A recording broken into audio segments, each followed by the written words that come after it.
Buenas and half a day.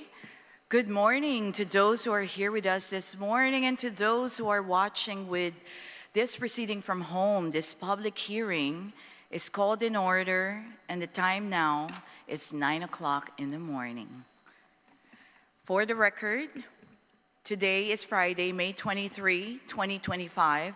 This hearing will be conducted by myself, Senator Shelly V. Calvo, Chairwoman of the Committee on Child Welfare, Youth Affairs, Senior Citizens, Women's Affairs, Disability Services, the Arts, Culture, Historic Preservation, and Hagåtña Restoration.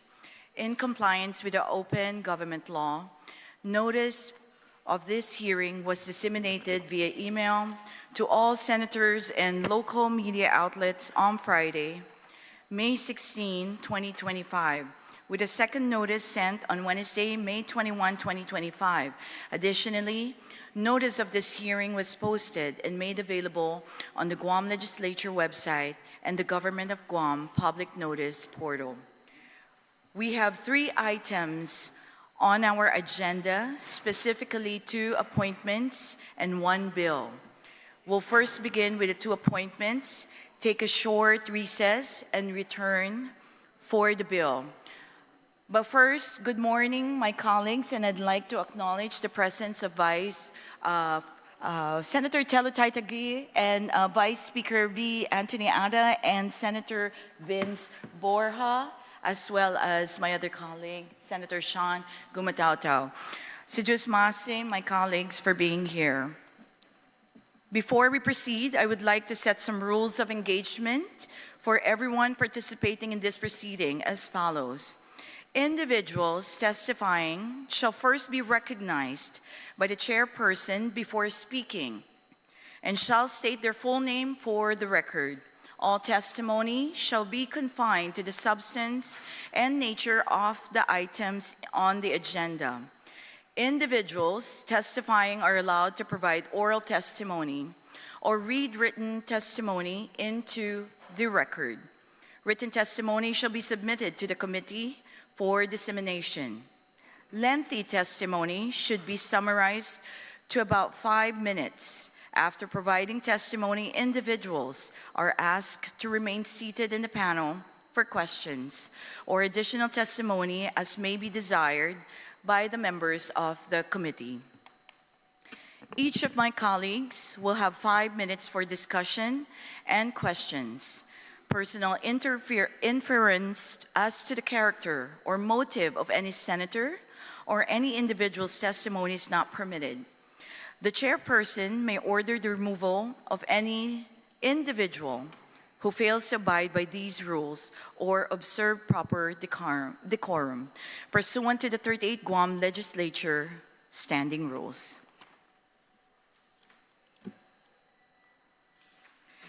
Before we begin receiving testimony for the executive appointment of Monsignor James LG Benavente and Melissa F. Bettis, I would like to give my opening remarks as the committee chairperson. The Hagåtña Restoration and Redevelopment Authority, or HRRA, is a government agency in Guam responsible for overseeing the restoration, the preservation, the redevelopment of Hagåtña, the island's historic capital. The HRRA aims to balance economic growth, cultural preservation, and urban planning, all to revitalize Hagåtña while maintaining its historical and cultural significance. The agency plays a crucial role in land use, planning, economic development, infrastructure improvements, and historic preservation efforts to make Hagåtña a vibrant, functional, and culturally rich city. The HRRA Board of Commissioners is responsible for guiding the revitalization, preservation, and redevelopment of Hagåtña. Their key duties include approving and managing the Hagåtña Master Plan, to ensure redevelopment aligns with cultural, economic, and historical goals, reviewing and approving redevelopment projects while balancing public and private sector interests, and protecting historical sites, as well as ensuring projects respect Chamorro heritage. At this time, I would like to call upon the individuals who signed up to testify with regards to the executive appointment of Monsignor James LG Benavente to serve as a member of the HRRA board for a term of 5 years from date of confirmation, as well as the executive appointment of Melissa Bettis to serve as a member of HRRA board for a term of 5 years from date of confirmation. Ladies and gentlemen, due to the reason that we are going to hear from testimonies from 2 appointees for the same agency, Hagåtña Restoration, I would welcome testimonies for both appointees at this point. If anyone would like to share their testimony, please proceed and sit on the panel.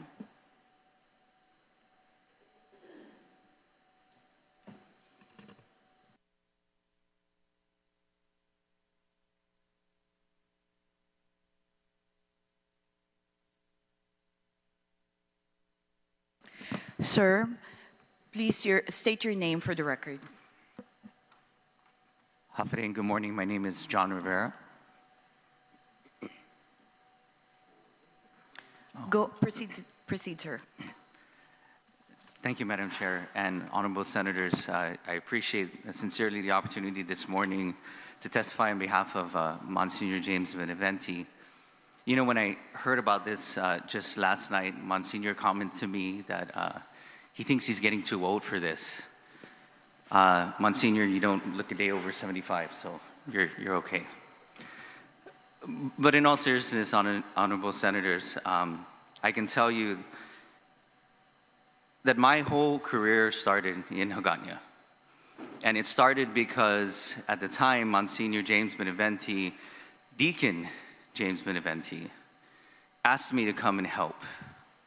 And since then, it started my career and my love and passion for helping and service to the people. And again, it started in Hagåtña. And I can tell you that we can speak about how Monsignor Benavente is a religious leader. We can speak about the fact that he is definitely cultural minded. He advocates for our people and is always looking for the best in our community. And I can tell you all of that because I've been there for the last 30 plus years as he's done all that in Hagåtña. I can tell you how he's cared for the patroness of Guam and the Marianas for all that time. I can tell you how he was instrumental in getting the Hagåtña Cathedral as a historic site. I can tell you about all the improvements that he's done. But today I want to tell you a story that started some 30 years ago. And when I first came to the cathedral, one of the things that was apparent was that Monsignor was very proficient in Chamorro. And it's a gift that he gives every time that he speaks to the people and the public. And something that part of our culture and part of Hagåtña's history and part of all of us in a way is something we strive to preserve because it speaks to who we are as a people. And I remember in the early days, you know, I was always taken aback about how he was able to do that and how his family was able to do that. And I remember a story of how Monsignor would tell me that growing up, his family wasn't rich. His dad, Joaquin, and his mom, Esther, would tell them, you know, I don't have much to give you, but what I can give you is the gift of your language. And I think that for me, that speaks to the heart of where he comes from. That the gifts he gives to the public and the gifts that he gives to the community don't just come from resuscitation, don't just come out of an immediate need and a desire to just find the spark to give back. It comes from very humble places that have now grown into all of the work and the type of leader that he is. And so it is in my both professional, personal opinion that there's no better person to sit on this committee than Monsignor.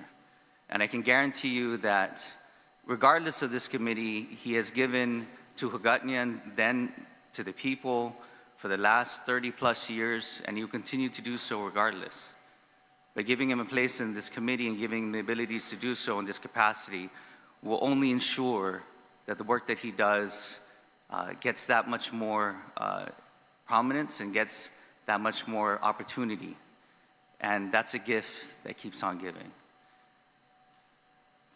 Sejus Masi, and thank you for your time. Sejus Masi, Dr. John Rivera.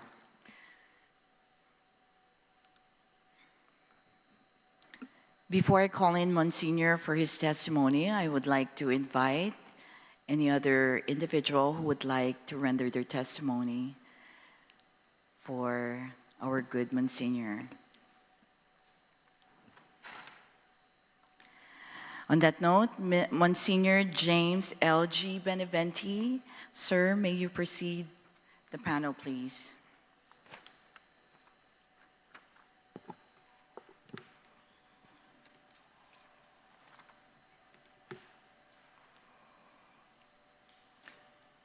Good morning, Madam Chair and members of this esteemed committee. Thank you for welcoming me. My name is Monsignor James LG Benavente, Parochial Administrator and Rector of the Cathedral Basilica. It is with deep humility and sincere gratitude that I present myself to this committee in the hope that you will support my nomination to serve on the Hagåtña Restoration and Redevelopment Authority Board. For nearly 35 years, I have had the privilege of serving the people of Guam as a Catholic priest. Though my ministry has taken me across the island, I have always called Hagåtña my home. I am among the few who reside in the capital. This village is not only where I live, but it is where I serve, I pray, and remain deeply rooted in the life of our island and its heritage.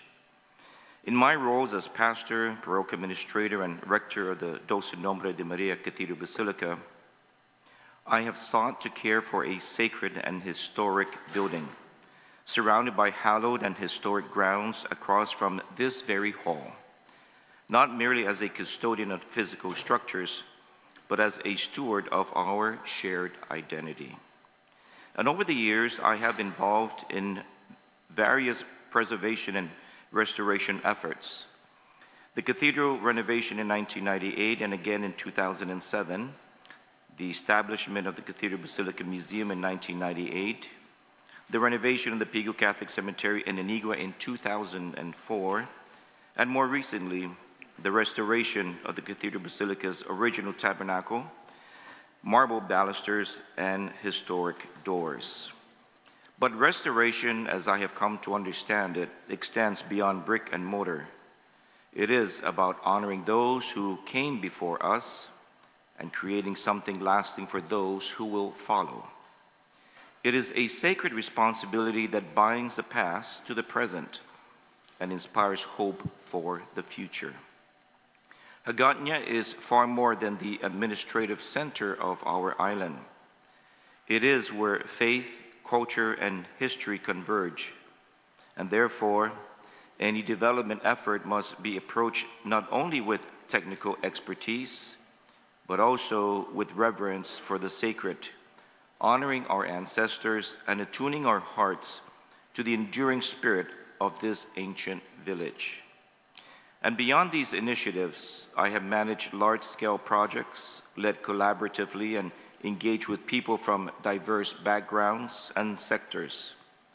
I have also been blessed with the long-standing partnerships across faith communities, civic organizations, and public institutions. Relationships, I believe, would benefit the authority's mission should I be approved.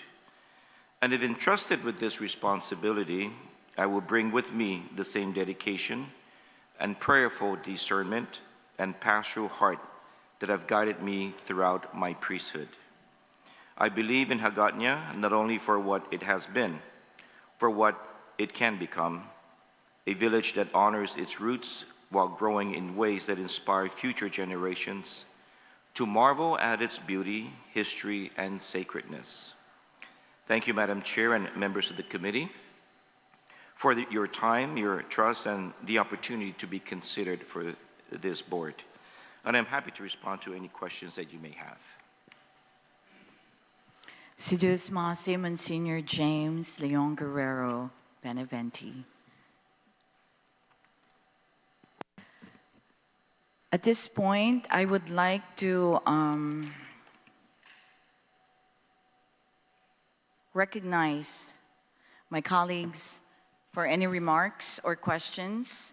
For those in attendance, colleagues, please be mindful of the 5 minutes allotted to you for discussion and questions for the current agenda item. I am going to go ahead and recognize the Vice Chair of our committee, Vice Speaker B. Anthony Ada. Sir. Thank you, Madam Chair. Monsignor James, I heard Dr. John's testimony for how long he's known you. I think I have known you just a little bit longer than he has when you were just James, then Deacon, then Reverend Father, and now Monsignor. And over the many years that we've known each other, I've known you to be a very compassionate individual. And Dr. John, he doesn't look a day over 35 because he uses natural-based sunblock.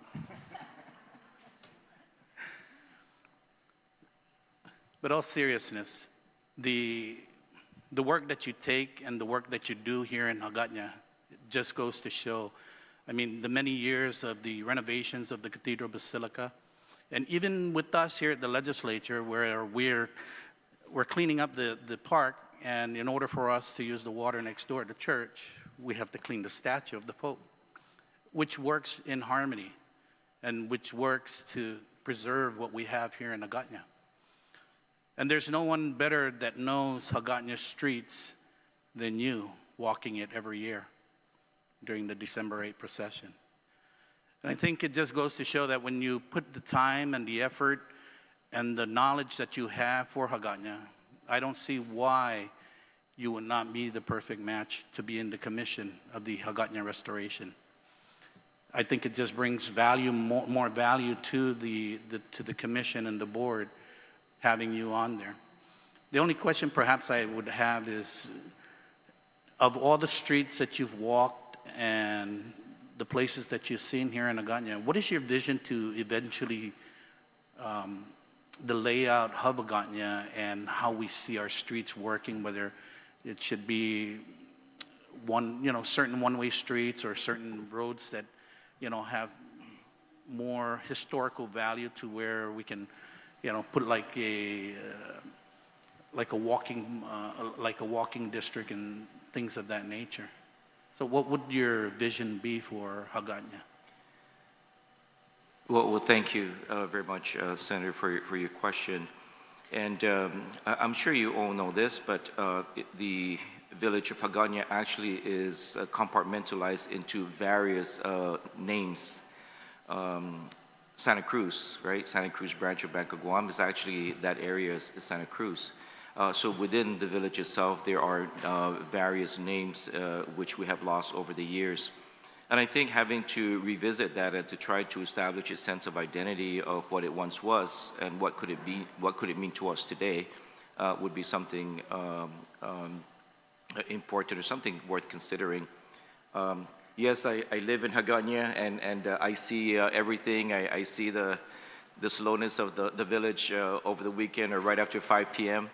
But I also see how busy it could be at peak times in the morning when people come to work and in the evening. So there's that bottleneck, right? So in my view, I think there's just a number of suggestions that would make sense insofar as making the flow of traffic with much better ease to come in and out into Hagåtña in a way that actually would enhance a good natural flow around the village. Some streets could be one way, in my view. As an example, Felix Bertucci Flores Street, I always ask myself, why is it that only half of the street is one way and the other is two way? Right from the legislature onward, right? It's one way, but from this portion towards O'Brien, it's two way. It makes perfect sense to just make that whole street just one way all the way out. And I think there are other areas that can be accommodated in that same fashion that would provide a very easy flow. But Hagåtña is so rich in its history, and I think a lot more of that history can be unpacked and realized. There are a lot of events that do happen in the Hagåtña, and I think there's a lot more insofar as valuing and appreciating the historical significance of the very heart of our island. Thank you for that, Monsignor. As you currently know that the seat of government, the legislature is here and the administration is down in Adelup. Would you support a rebuilding of the governor's complex down in Hagåtña where it used to be with the administration building prior? And what would your vision be as to how that area should be developed? Currently that it's now just a vacant piece of property, and what can we do with it in the interim until we actually get some type of plans to move forward with that rebuilding of the office of the governor? I have heard of that initiative since I was ordained in 1994, and I've had heard numerous suggestions over the years, and I believe it would make absolute perfect sense in my view, to explore that opportunity, that possibility, absolutely. And some years ago, when we opened the museum for the first time in 1998, we had some visitors from Spain who actually came here from the cultural department, and they had also discussed about the possibility of trying to see what can they do on their end as a government in Spain to help help facilitate in that possibility. I believe that in partnership with and collaboration with the church and the local government to make such an appeal to revisit that possibility is worth exploring. And this is not just the first time, but maybe the second and third time that you mentioned the museum that was at the Cathedral Basilica. Do you foresee reopening that, or do you see it as to be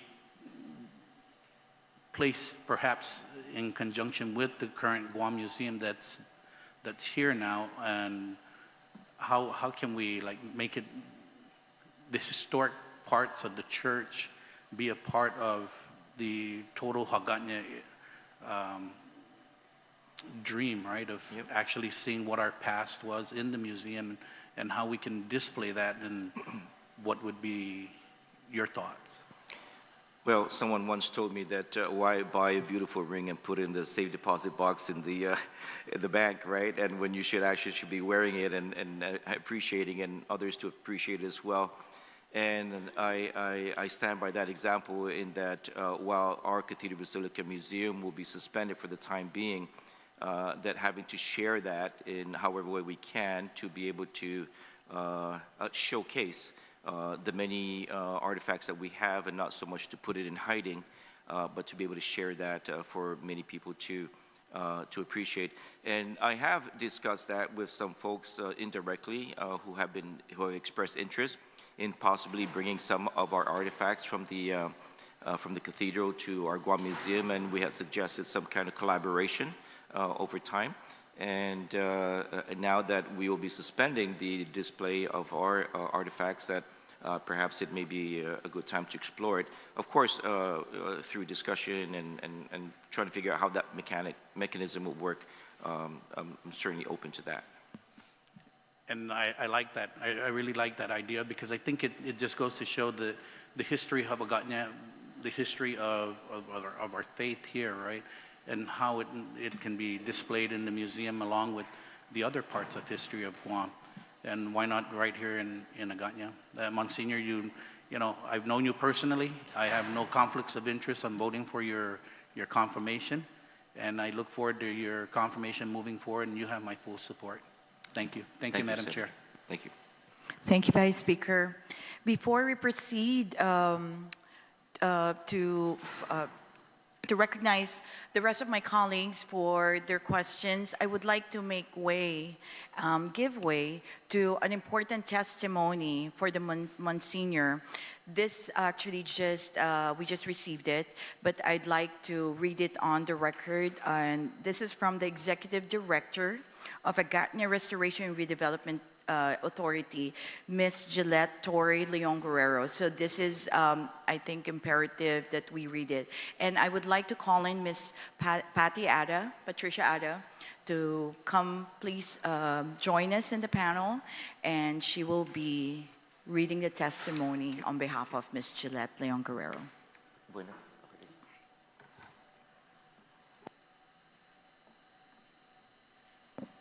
Thank you, Ms. Patty. You're now recognized. Honorable Chairperson and members of the Board, I am pleased to offer this testimony in support of Monsignor James Leon Guerrero Benavente's nomination to the Board of Commissioners of the Hagåtña Restoration and Redevelopment Authority. The Church's enduring role in Hagåtña's history and identity. The Catholic Church has been at the heart of Hagåtña's story for more than 3 centuries, since the arrival of Padre Diego Luis de San Vitores in 1668. The Church has shaped the village's physical, cultural, and social landscape.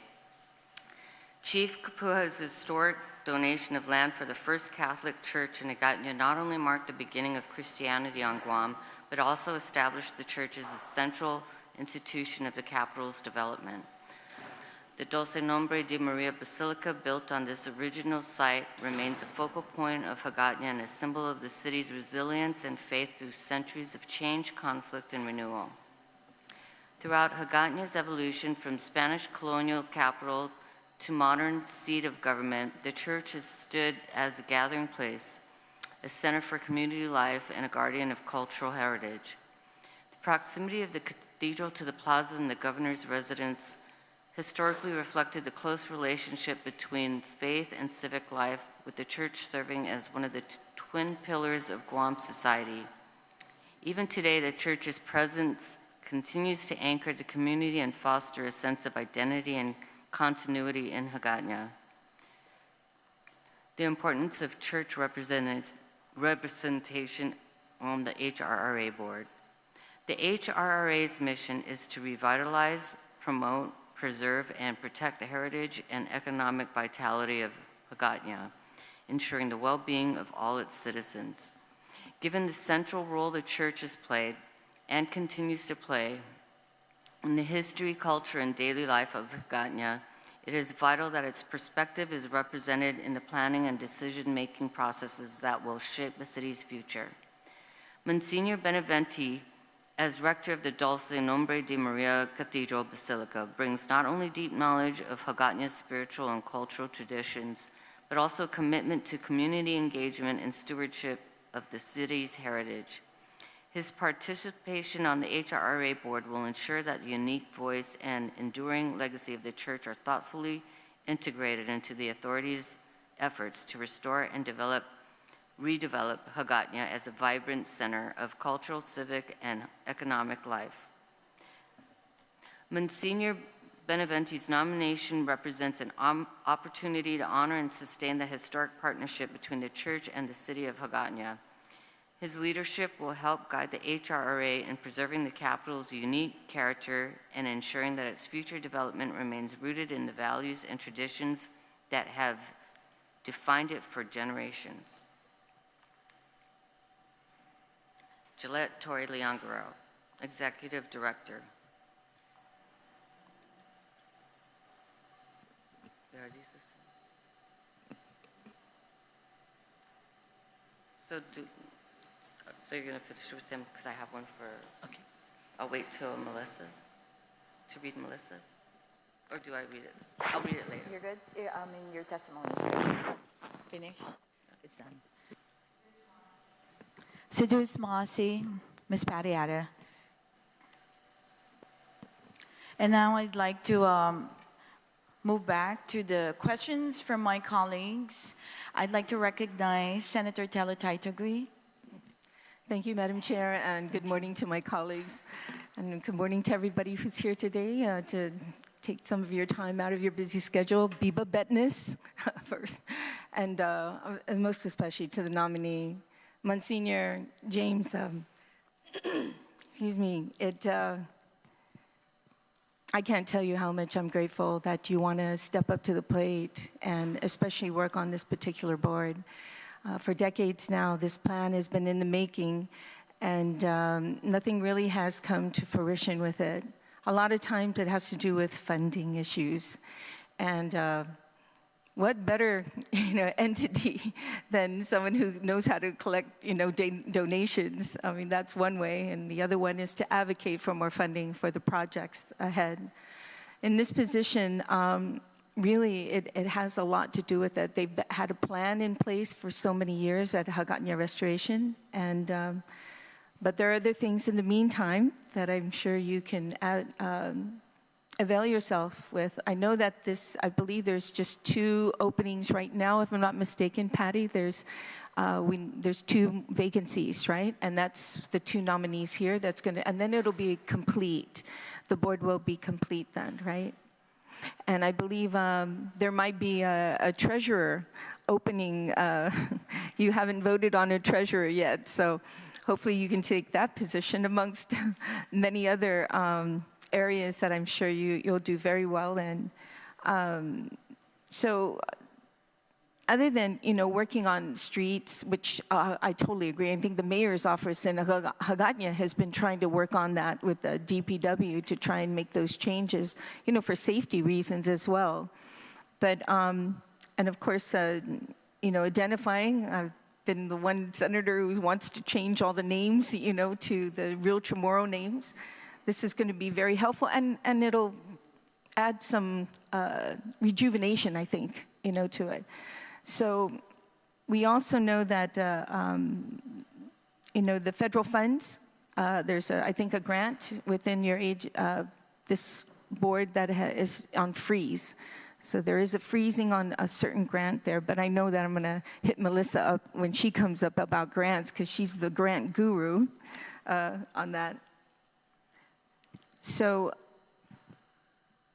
I also thought that, to help for funding was to merge Hagåtña Restoration into sharing resources as well with other entities like Guam Preservation Trust, which has close to $14 million in their coffer right now. I mean, part of Hagåtña Restoration is to preserve some of these older houses and restore them to once where it was, and it's so wonderful to look at, and you see people taking pictures on that. So this is just some of the concerns I have. I know it's quite a few, so maybe you can give me your perspective on some of the things that I mentioned.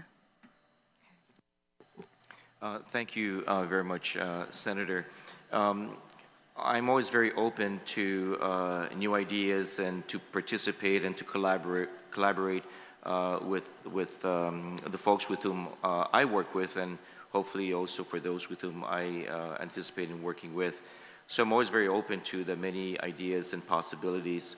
And certainly funding is very important, and creative ways to try to find funding, federal funds and so forth. And I know I can't speak with authority or experience of this, but I have heard in the past how even the Spanish government had expressed the possibility of contributing towards the restoration of historical sites, and in particular Hagåtña, and that has been the talk over time. So I don't know specifically about it, but I think it's something worth exploring together as a member of the board, of what are the options that we might have that would help to provide the board with the necessary resources to be able to accomplish the task at hand and the projects at hand, particularly in Hagåtña. So I look forward to participating in that and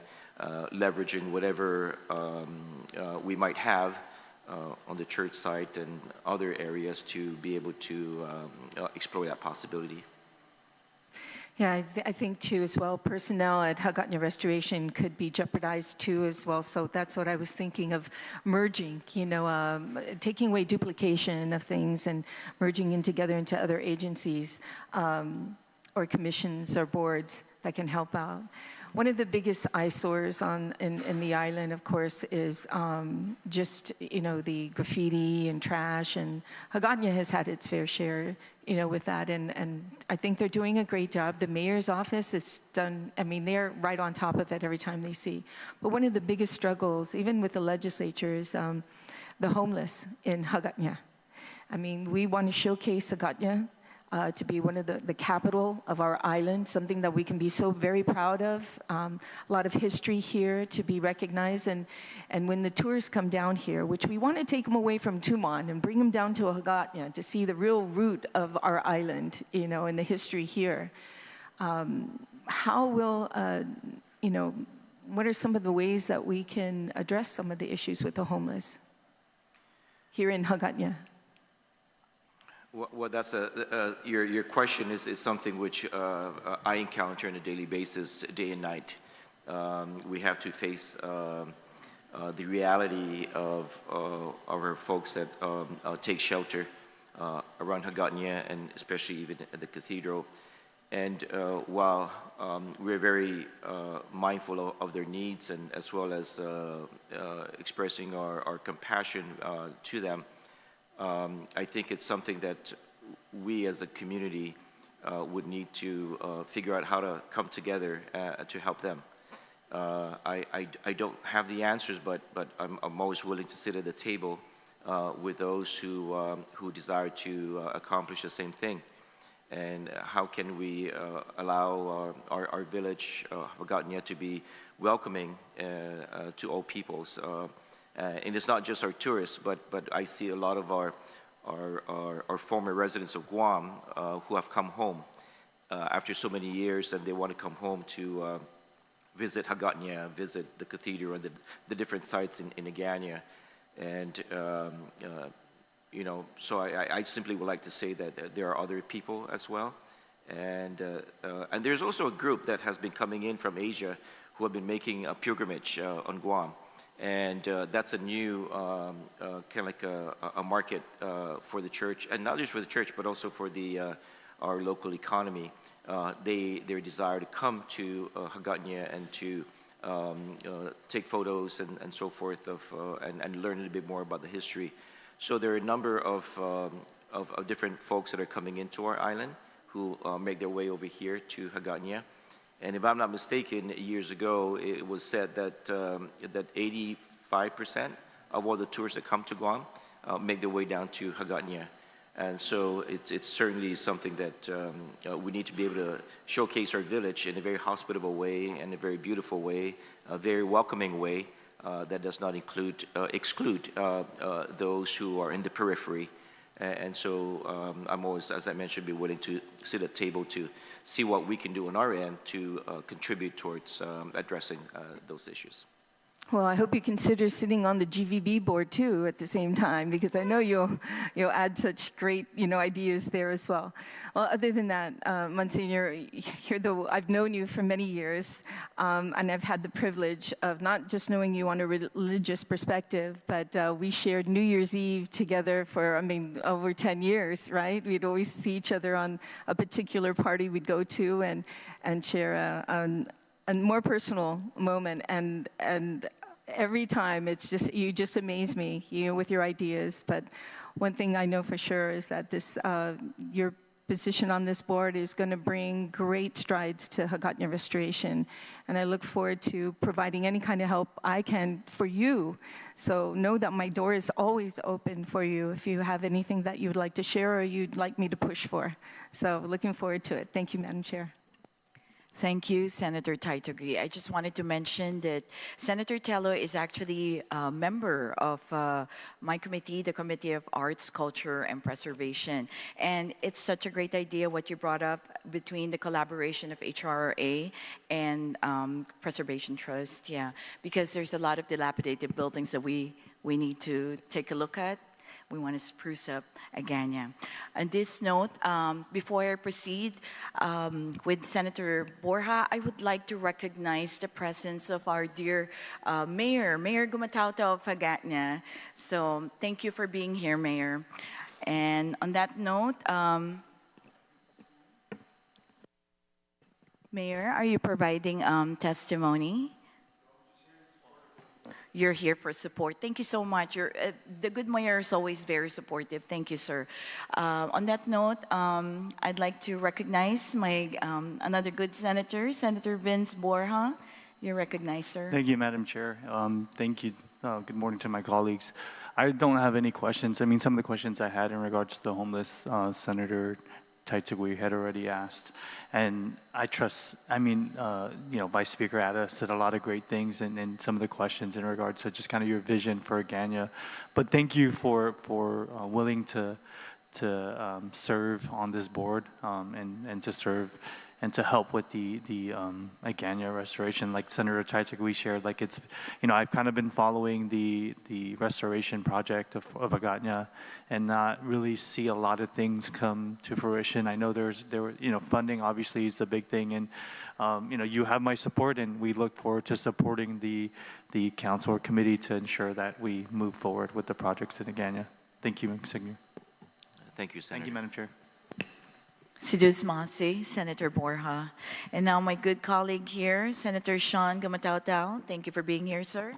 Thank you, Madam Chair, and thank you, Monsignor, for making the long journey to come to the public hearing room to be with us today.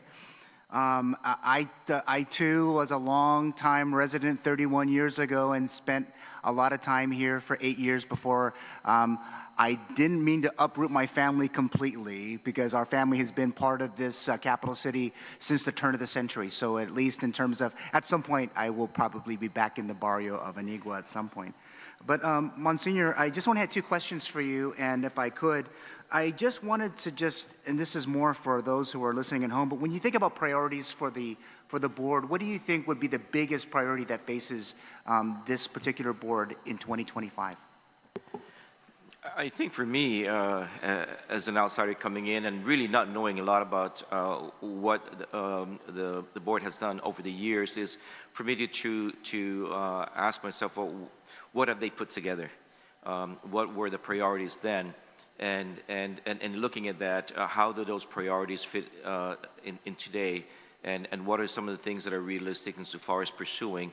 And so I would go with whatever seems to be the priority at the time, and to examine that and see whether is that something that still echoes to be true, and address it and be a part of it. And also for me to ask, why have some of these things have not materialized?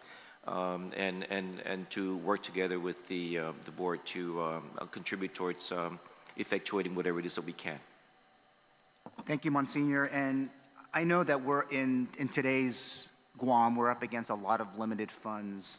And I know you may have mentioned a bit earlier, but when we think about what are some maybe other ways do you think, based on your experience at the cathedral, and I think you mentioned at least one, that we might be able to use a different set of funding sources to not just build out this particular area of Hagåtña, but maybe the entirety of the capital city? Absolutely. I have a love and passion for old things, and to make the old new. We just recently renovated the Blessed Sacrament Chapel, and it's bringing back the old and preserving it, and how can we appreciate the old today? And so for me, it's having to appreciate much of what we have are you know, perhaps we can say buried treasures, and that need to see light. And so I know there are many in our village and even other places, but yeah, there's so many in our village that that we can actually bring back to life, bring back its original luster, and for us to appreciate it. And I always, like I said, have that passion to. I like old things, and I like the old to still be used, and so because there's so much to be said about it. So for me, it's having to look at what are the things that are in our village that we can that need attention, and how can we bring them back to life and to be appreciated. Thank you so much, Monsignor. And I know this is just that little process, but I fully support your nomination and look forward to voting positively for you to join the board. And I think also that we probably will need, as well as, because we're up against limited funds, are probably prayer today. So thank you in advance for that too. Thank you, Monsignor. Absolutely. Thank My you. pleasure. Thank you, Thank you, Madam Chair. Thank you, Senator Sean. Thank you, colleagues, for all your questions. Monsignor, I don't really have any question for you, but I just want to say that I am very excited that you accepted the nomination, and I do look forward to your confirmation. I've known Monsignor for a long time, almost 20 years, and Monsignor very close to the family, so we've had a lot of engagements over the years, and I think Monsignor has blessed me many times over. I always ask for Monsignor's blessings when I see him, so I know that it's not just your blessing that will be very good for the board and the Hagåtña, the capital of Guam, but your knowledge, your experiences, your relationships, your connection to the people will be extremely, extremely valuable to the board. So on that note, Monsignor, I truly look forward to your confirmation, and you'll be an incredible addition to the board. Thank you, sir. Thank you very much, and to Diyos Masi to you. Thank you, Madam Chair and members of the committee. Thank you very much. My pleasure. On this note, at this time, I'd like to call in individuals who would like to offer testimonies for Ms. Melissa F. Bettis, her executive appointment to serve as a member of the HRRA board for a term of 5 years from date of confirmation. Are there anybody who would like to offer their testimony? Please proceed to the panel and take a seat. Ms. Patricia Ada, thank you.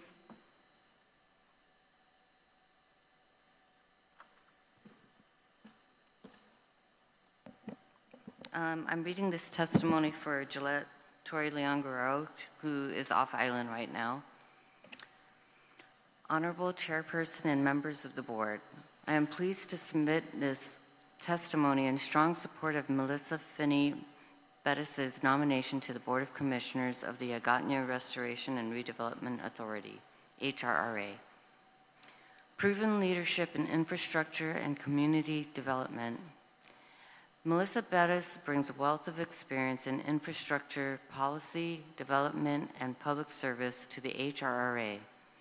As the Director of the Office of the Infrastructure, Policy, and Development with the Office of the Governor of Guam, Ms. Bettis has played a pivotal role in securing and managing transformative federal investments for the island, most notably through her leadership in the Broadband Equity Access and Deployment BEAD program.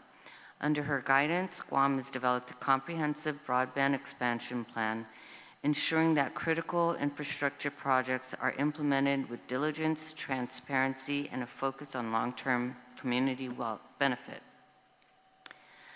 Commitment to inclusive and resilient growth. Ms. Bettis' work has directly addressed the needs of Guam's most vulnerable populations, particularly in the wake of natural disasters such as Typhoon Mawar. Her efforts to expand affordable, reliable internet access have supported not only economic development, but also access to education, health care, and emergency services for all residents.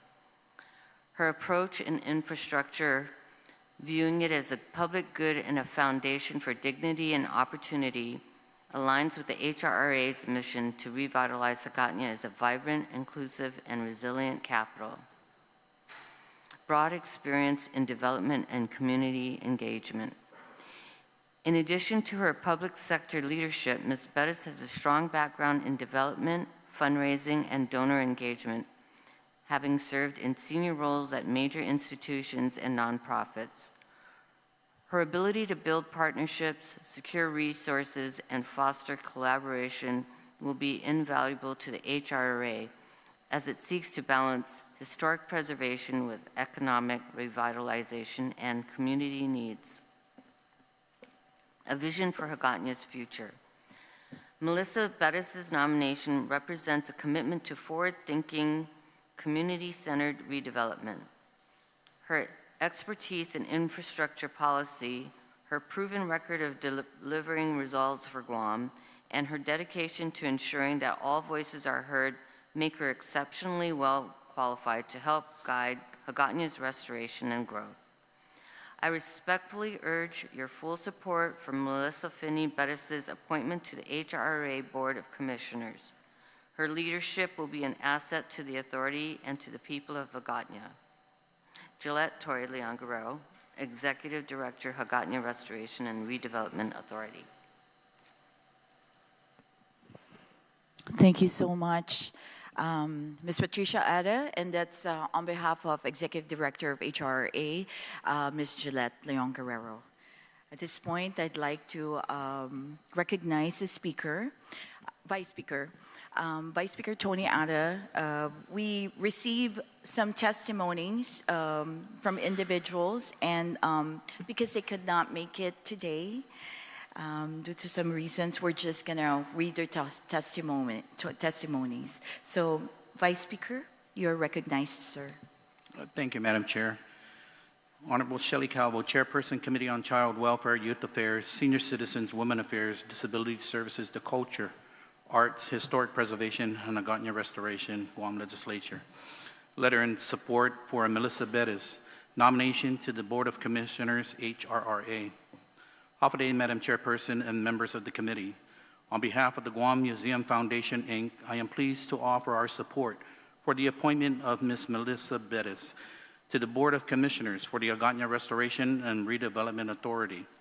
Her nomination reflects a thoughtful and strategic step forward towards achieving the revitalization vision we all share for our island's capital. Melissa is more than a resident of Hagåtña. She is an advocate for its future and a steward of its past. As a long-life daughter of Guam, her deep personal and professional ties to the village and its landmarks are evident in her testimony and in her daily life. Her connection to Hagåtña is lived, not just remembered. From childhood experiences at the Hagåtña Pool and the library to her career spent working in the heart of our capital and raising her children among its schools and streets. In her current leadership role overseeing federal broadband grants, Melissa brings a forward-thinking, community-first mindset to the table, one that blends innovation with deep cultural respect. Her support for projects like the Hagåtña Heritage Walking Trail and her understanding of the importance of mixed-use, walkable neighborhoods align perfectly with HRRA's mission and the strategic goals of the Guam Museum and the Plaza de Hispania District. Melissa's commitment to addressing key challenges, including homelessness, beautification, and the reuse and underutilized properties, reflect her practical, compassionate, and collaborative approach to civic engagement. She understands that true revitalization of Hagåtña must center on inclusion, accessibility, and honoring the village cultural legacy, while ensuring it thrives a living, breathing community for future generations. I see Melissa's appointment not only as a positive step for the HRRA, but as a meaningful investment in our shared mission to preserve, promote, and activate the cultural and historic heart of Guam. Thank you for your consideration of this remarkable nominee. Sidus Maasi, David B. Tidinko, Chairman, Guam Museum Foundation, Inc.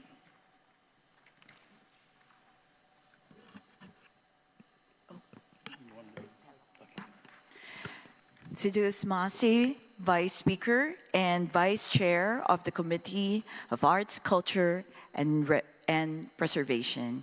At this point, there's another testimony that came in, and I'm gonna recognize Senator Terlaje to read the testimony. Thank you, Madam Chair. On May 22nd, 2025, endorsement of Melissa Bettis to HRR Board of Directors. Senator Calvo, Chairperson on Historical Preservation and Hagåtña Restoration, Hafade Senator Calvo, and members of the committee overseeing the Board of Hagåtña Restoration and Redevelopment Association. I'm writing to offer my full support for the nomination of Melissa Bettis to serve as HRRA Board. Over the years, I've had the privilege of knowing Melissa, both professionally and personally. She is someone with unwavering commitment to public service and an instinct driven to evaluate the quality of life on our island. We have shared countless conversations centered around Guam's future, exchanging ideas and hearing each other's perspectives. As a business owner operating 2 businesses located in Hagåtña, I'm invested in bringing more activity and culture to our downtown area. Melissa possesses a rare combination of strategic insight and genuine care for the community. She has lived in our community abroad and can bring in an added perspective. She approaches scenarios with a critical and thoughtful eye and pushes for solutions that are forward-thinking. Beyond her intellect and experience, her work ethics truly stands out. She doesn't just contribute, she helps move ideas forward. In that light, I find it fitting that she would be asked to serve on this board. It is with sincere confidence that I endorse Melissa for her position on HRRA board. I know she will serve with dedication and focus. Thank you for the opportunity to share my endorsement. Brian Artero. Sidious Masi, Senator Terlaje.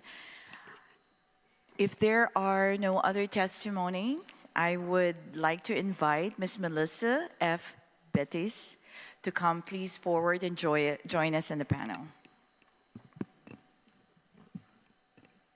Buenas.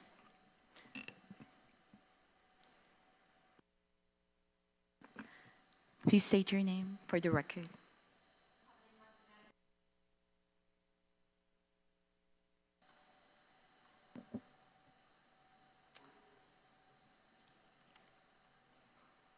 Hafaday, Madam Chair and members of the committee. My name is Melissa Bettis.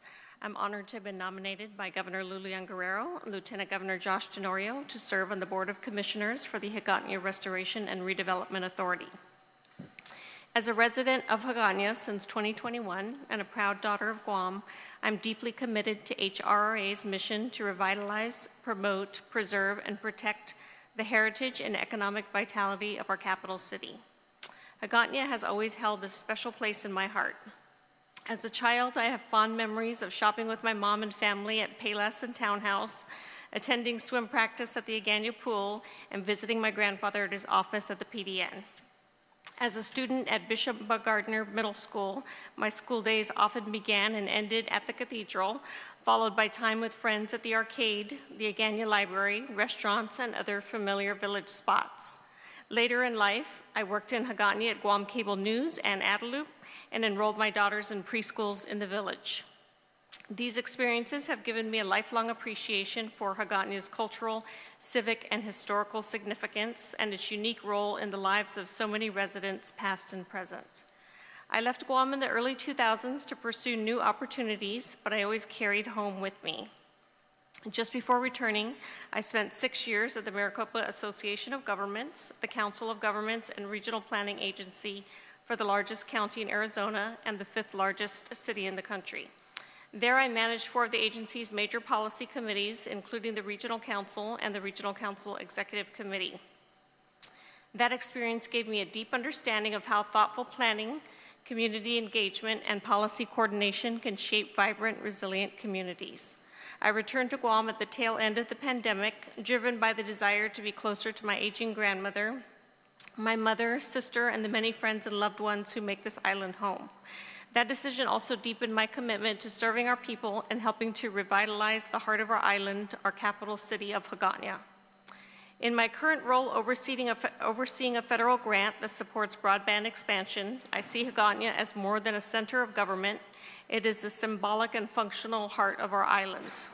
The HRA's vision to position Hagåtña as a dynamic hub of cultural, civic, political, recreational, and economic vitality is both inspiring and essential for fostering long-term resilience and unity within our community. Key to that vision are the treasured landmarks that define the character of Hagåtña: the Guam Museum, Plaza de España, and surrounding public spaces. These places are not only important to our local community, but offer visitors a window into Guam's story. Preserving and enhancing these areas while ensuring that the village remains safe, walkable, and beautiful will be essential to drawing more residents and businesses into the capital. If confirmed, I look forward to working collaboratively with key partners, such as the Department of Public Works, to address abandoned and derelict buildings with, of course, Mayor Gumatautau, and as well as the Governor's Beautification Task Force. I also support deepening coordination with the Office of Homelessness Assistance and Poverty Prevention, now under the Department of Public Health, to ensure our redevelopment strategies are inclusive, compassionate, and firmly grounded in our cultural values. I am especially excited by some of the opportunities outlined in the Hagåtña Master Plan, including the development of mixed-use spaces and new housing. Bringing more residential units into the village will help reestablish Hagåtña as a truly living city, one where people not only work and visit, but live, gather, and grow. Of course, with any development, care must be taken. We must find the right balance, preserving our natural beauty, honoring the cultural and historical integrity of Hagåtña, and building with intention. Responsible growth, rooted in our island's values and respect for our heritage, will allow us to create a capital city that future generations can be proud of. Suzus Maasi for your time and consideration and for the opportunity to serve our community and help shape the future of our capital. Thank you for your testimony, Ms. Melissa. At this time, I would like to recognize my colleagues for any remarks or questions for those in attendance. Colleagues, please be mindful of the 5 minutes allotted to you for discussion and questions for the current agenda item. I'd like to recognize Vice Speaker V. Anthony Ada. Thank you, Madam Chair. Thank you, Ms. Bettis, for coming before the legislature with your nomination to the HRA. It's great to hear somebody that also grew up here in Hagåtña. You know, my grandmother is originally from Hagåtña and used to come down here every single weekend, pulling grass between the curb and the pavement so that when Archbishop Flores came home, the street was literally clean. And it just brings back a lot of memories of the old Hagåtña. Mm-hmm. And I'm not sure if you're familiar where the Archbishop's residence was, his private residence in Hagåtña was, do you? Right across Hulali's. Yeah, so one of that is, now it's in a derelict shape. What do you feel your vision for that building would be, or do you think it should be demolished or revitalized and be a part of history again? Or yeah.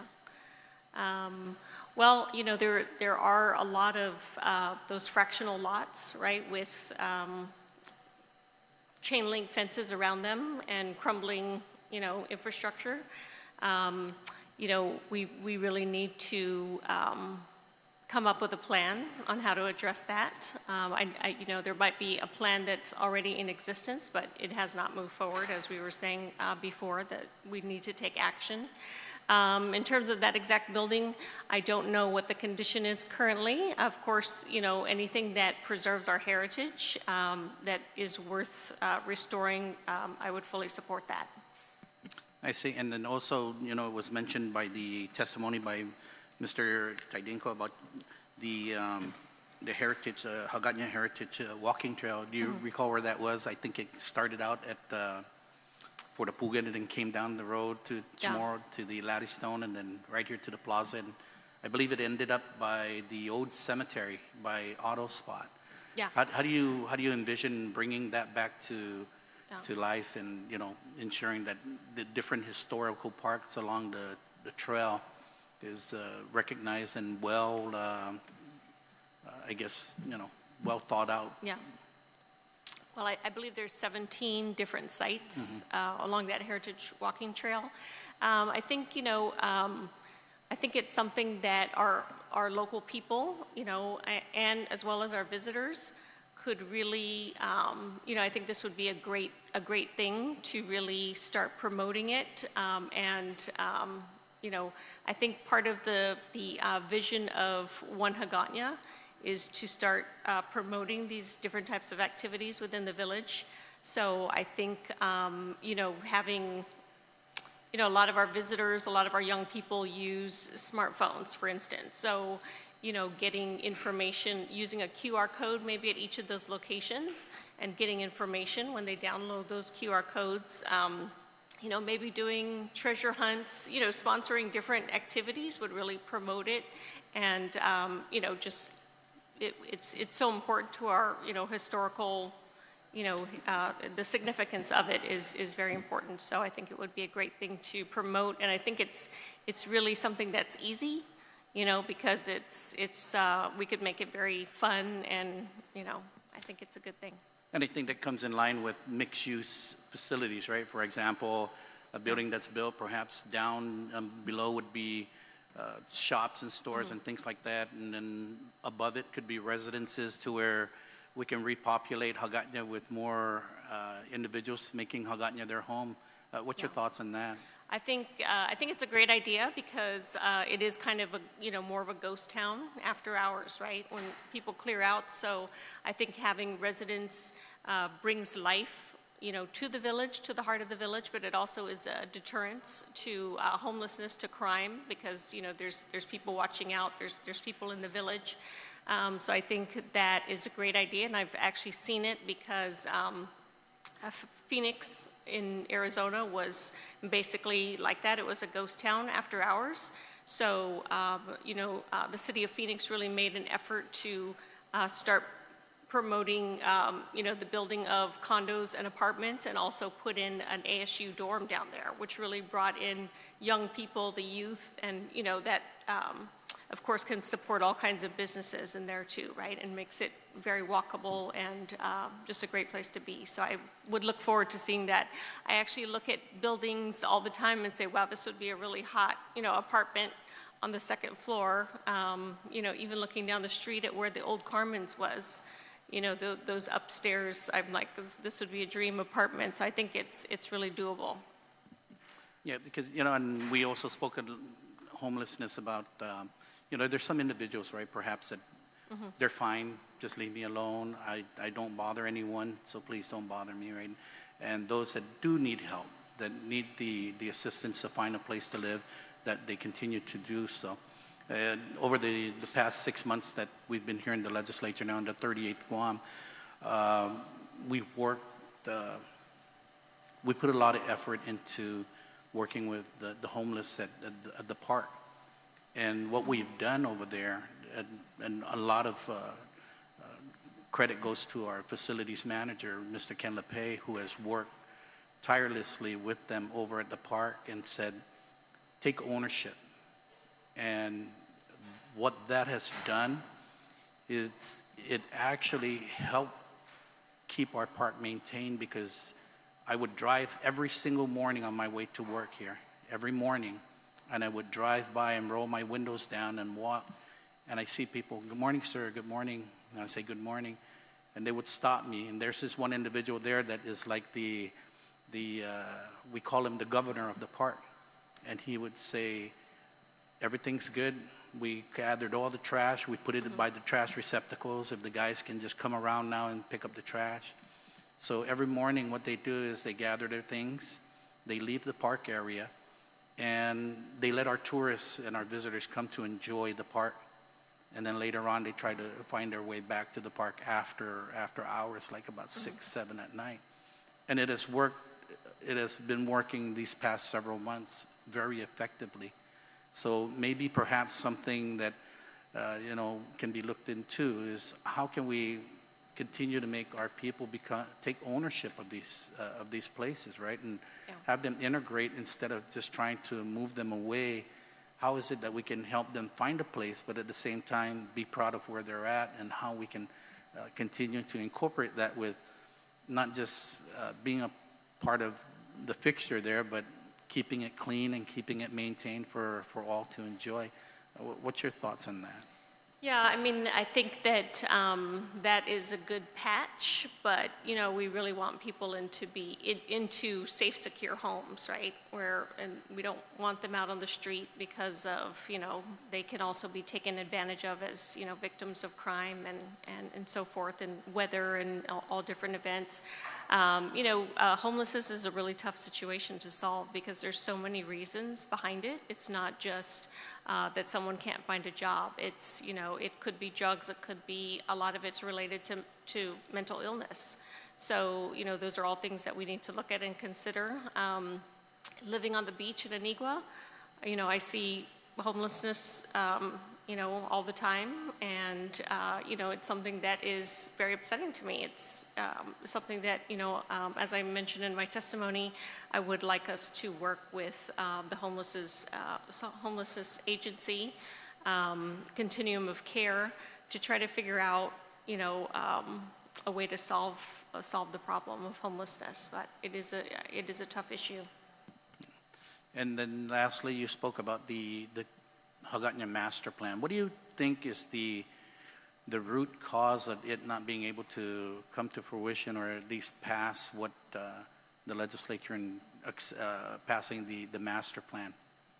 I think that there might have been some elements in there that were, you know, controversial. I think with the cruise ship, for instance, right, that was originally brought into it, might have been an issue. I have, you know, reviewed the past few minutes of board meetings, you know, and I've also watched the last hearing on YouTube, but I would have to, you know, Gillette Leon-Guerrero has been off island. I would really like to meet with her and, you know, discuss those things further to really understand, you know, where those pain points are. Yeah, and I think that's important, because working with not just the HRRA, but, you know, coming back to the legislature and working with the oversight chair to find out how is it that this plan, this comprehensive plan, can actually move forward and get the support of the legislature, so that it can be something that can actually start being worked on, right? I mean, even if we do the low-hanging fruits in the beginning, you know, making the streets one way in certain areas or whatever it may be, but I think some type of progress is perhaps better than no progress at all. And that's why I'm saying with the low-hanging fruits, we can continue to move forward and work at getting and achieving the goals of not just redeveloping, but revitalizing our capital. But thank you for, again, coming before the legislature. Thank you for taking the governor's call to be a part of the board, and I look forward to voting on your confirmation, and you have my full support. Thank you. Thank you. Thank you, Madam Chair. Thank you, Vice Speaker. Senator Terlaje, you are recognized, ma'am. Thank you, Madam Chair. Half a day, Melissa. I'm really, really happy that you decided to take on this. This is something I was surprised when I saw your nomination package, because you're so busy with the BEADS program. And this is, people who don't know what that is broadband. It's about $115 million or $150 million worth of grant funding to oversee. So I've had an opportunity to speak with you in my office a couple times, and then on the phone for information. And wow, you just totally impressed me from the short time that we've known each other, the kind of information that you have, institutional knowledge, as well as what you gathered from just your work on this program. It shows that you are definitely going to be an asset to this particular commission and this board. So I look forward to the great things that you're going to accomplish, because I've seen what you've done on another project. And of course, funding is going to be a huge issue. The only thing I've seen, other than hearing about the freeze on some of the money going to Hagåtña restoration, was a grant of $32,000. It's quite small. That was provided to Hagåtña restoration. It was given to by a couple banks, and that was good. So they're able to, avail themselves of that. I think Gillette commented about that. So, but in 2021. Before 2021, Hagåtña Restoration were receiving funds from TAF, the Tourist Attraction Fund, from GVB. Actually, I don't know if they went directly from GVB or if the Tourist Attraction Fund just went directly as a supplemental to Hagåtña Restoration. So it makes me wonder, why did they stop? Since 2021 was the last time Hagåtña Restoration got any money from there. And of course, with Monsignor James talking about the importance of tourism, not just down in Tumon, but around the island, and especially in Hagåtña, our capital. Anytime anyone travels, where do you go? You usually want to see the capital of that country, because it has so much history. So one thing I think you might want to look into is finding out how to tap money through the TAF fund and find out why it stopped. If not, and then you might want to avail yourself at Guam Visitors Bureau. They just recently issued out $112,000 to individuals in the community. Everything from basketball to the WAVE program, excuse me, and maybe other nonprofits. Sorry, I've been fighting a cold for a week now. So that being said, there's some money there, and I know you're a person that looks through every nook and cranny for it to establish. So that's one. Okay. Of course, can you also look into the merging of Hagåtña Restoration into Hagåtña Preservation Trust, and even with the Comisión, everybody is basically almost doing the same thing, advocating for the same thing, but there's so much redundancy, and nobody wants to step on each other's toes. And if we have this collaboration, full collaboration, to assist other areas when one entity can't get any grant funding, that another one can help them, get it funding, because really it all boils down to a lot of funding. You talked about the ship, the cruise ship in Hagåtña, and already that was going to cost, just a loan for the dredging, and it would have been really nice, about I think it was 150 million just for that, not even counting the cost of the walkway and moving in that direction. So yeah, it's quite extensive, but this is a way you can piecemeal, get Hagåtña Restoration going, moving slowly. I mean, right now, financially, the government of Guam is very strapped. We're starting to see low numbers compared to the last, 5 years, where we were, it was raining federal funds. But we don't want to say, I can't do anything because we don't have the money. You can if you have small pieces, and move toward that direction, one step at a time, instead of the whole big picture. And that's the biggest problem, I think, about that Hagåtña master plan. Give us all the money now and let us do it. We can't, piecemeal it. And let's see progress, because progress will push this body to move forward and providing more funding for Hagåtña restoration. Show us progress. And I know you can do it. Oh, my time is up. Oh, my gosh.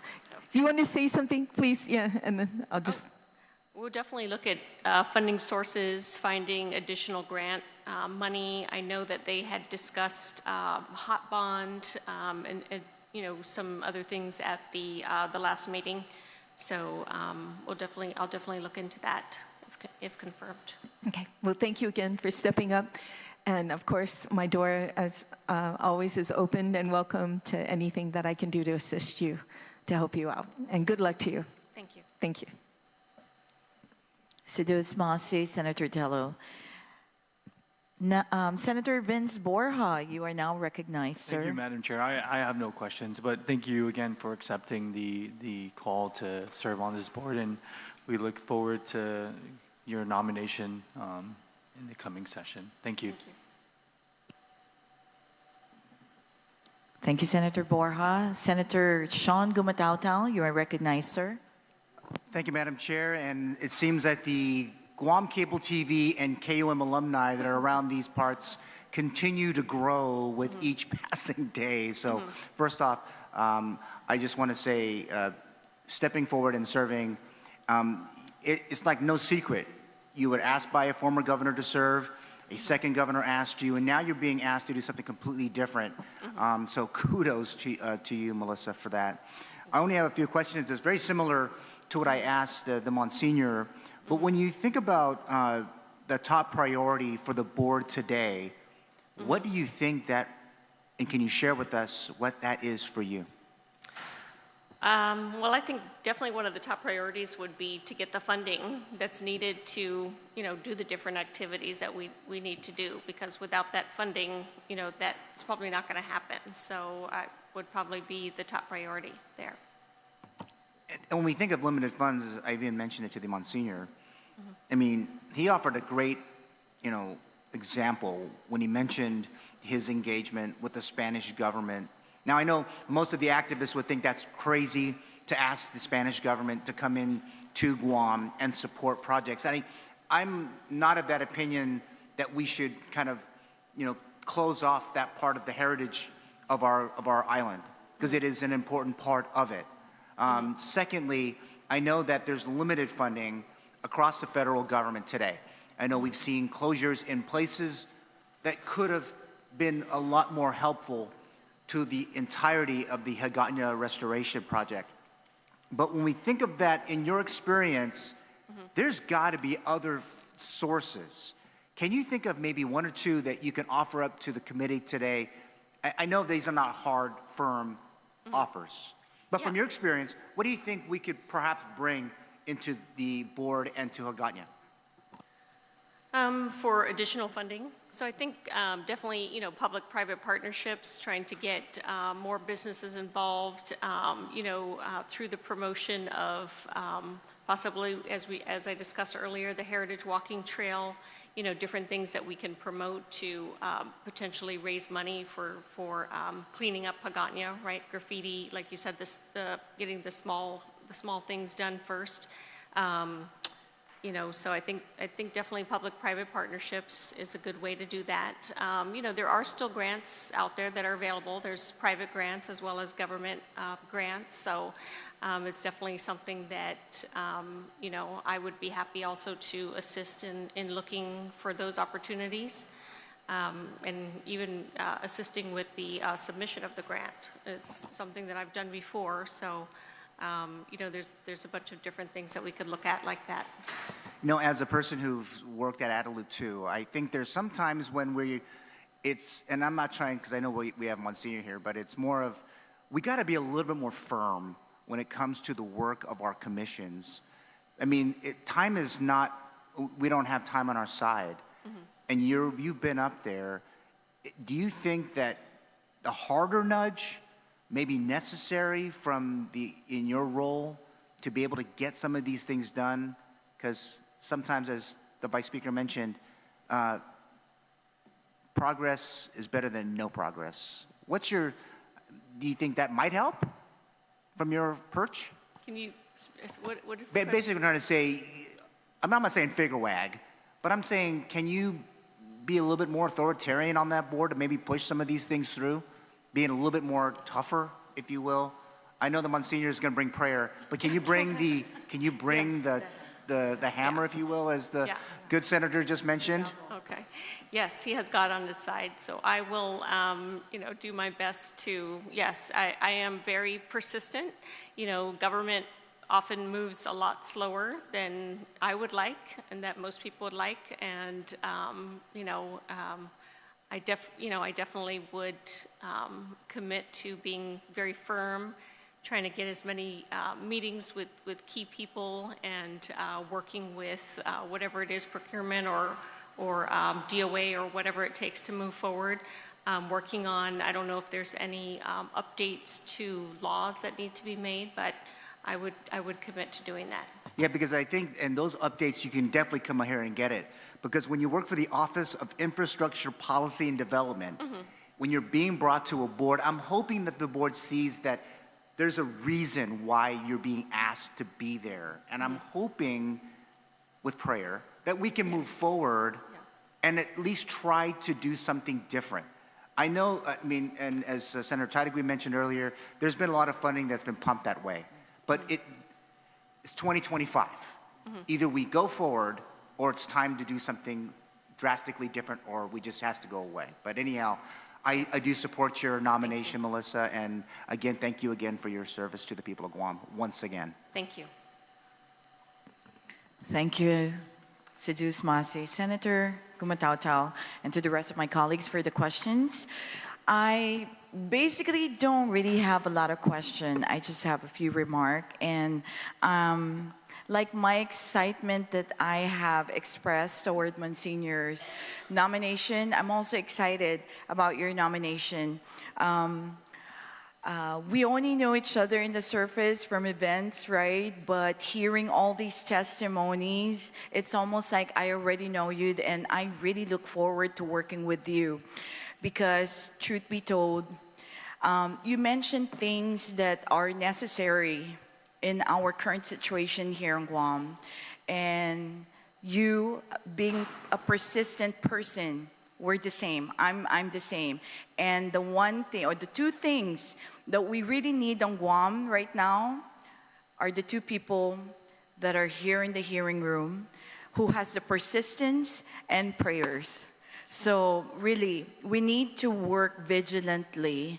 And HRA had been, you know, there had been a push and pull over the years, but we need to recognize that the intent and the vision that we have been discussing for HRRA is really beautiful, incredible, magnificent, and really we need to take care of our capital.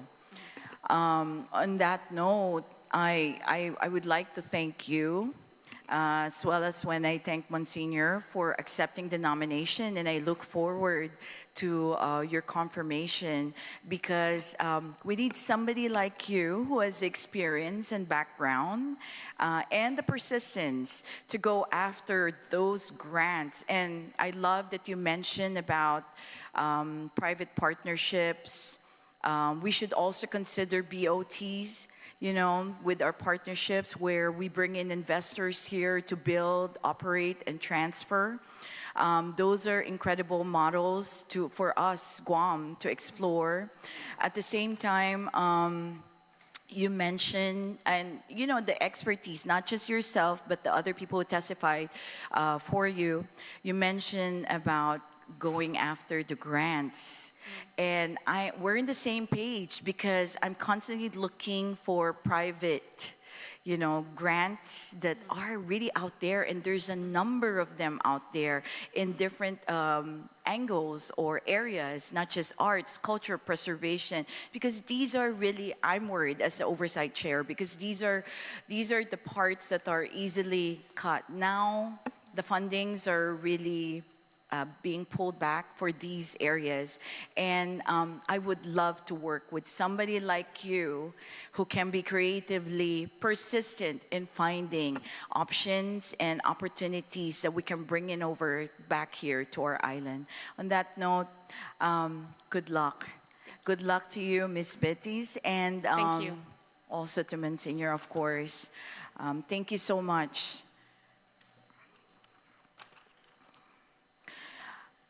I'd like to thank everyone. I'd like to thank each and every one of you, as well as my colleagues, Vice Speaker V. Anthony Ada, Senator Terlaje, Senator Vince Borja, and Senator Sean Gumatao. Thank you for being here, colleagues. And thank you to everyone who provided testimony.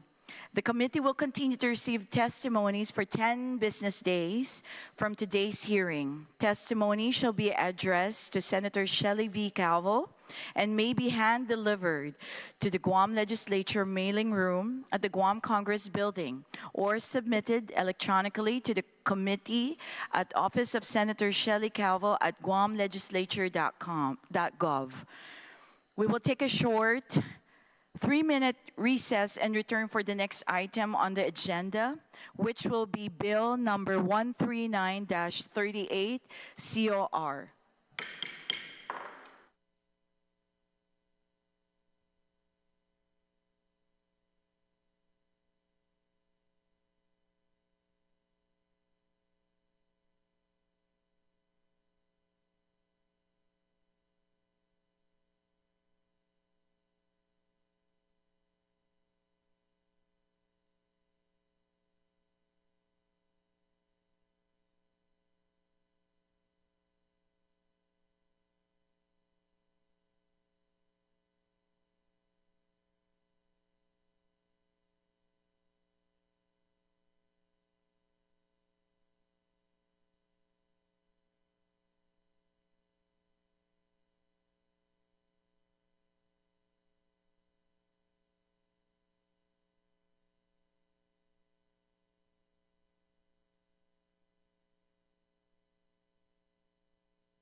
We are back from recess.